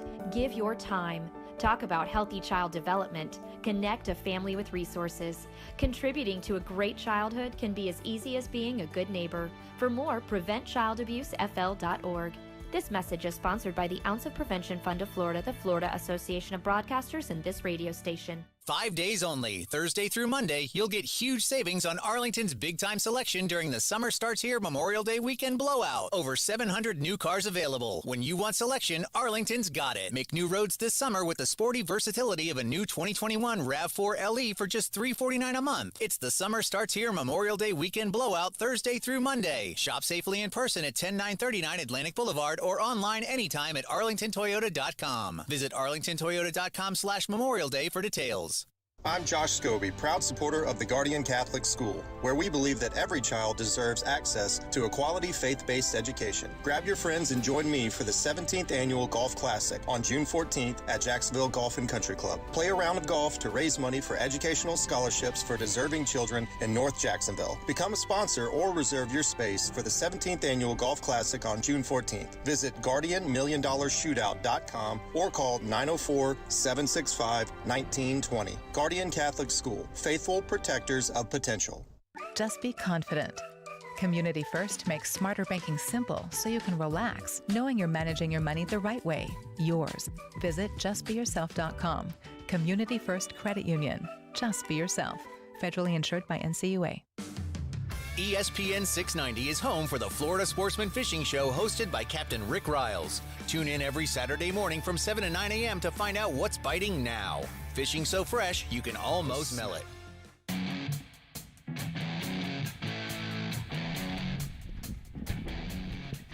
Well, Kennesaw State is threatening. Here we go in the top of the 8th inning. Down 5-4. Now runners on second and third. There was an error by UNF. We might try our hat here at play-by-play. Austin Lane doing a little color. Oh, yeah. You know, guy grew up in Wisconsin, so get ready for a little Bob Uecker.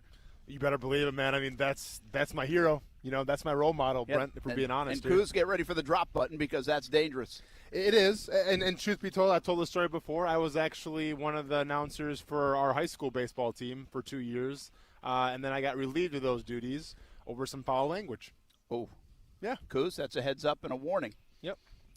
At this Didn't very know time, the mic was on. At this time, to avoid more play-by-play than we need and more potential FCC violation from Austin Lane. Yeah, let's bring in the Jacksonville University baseball coach right now for a couple minutes, Chris Hayes, fresh off a big win, already back on campus. Coach, that was a nice win over Liberty today, 2-1 in the earlier game.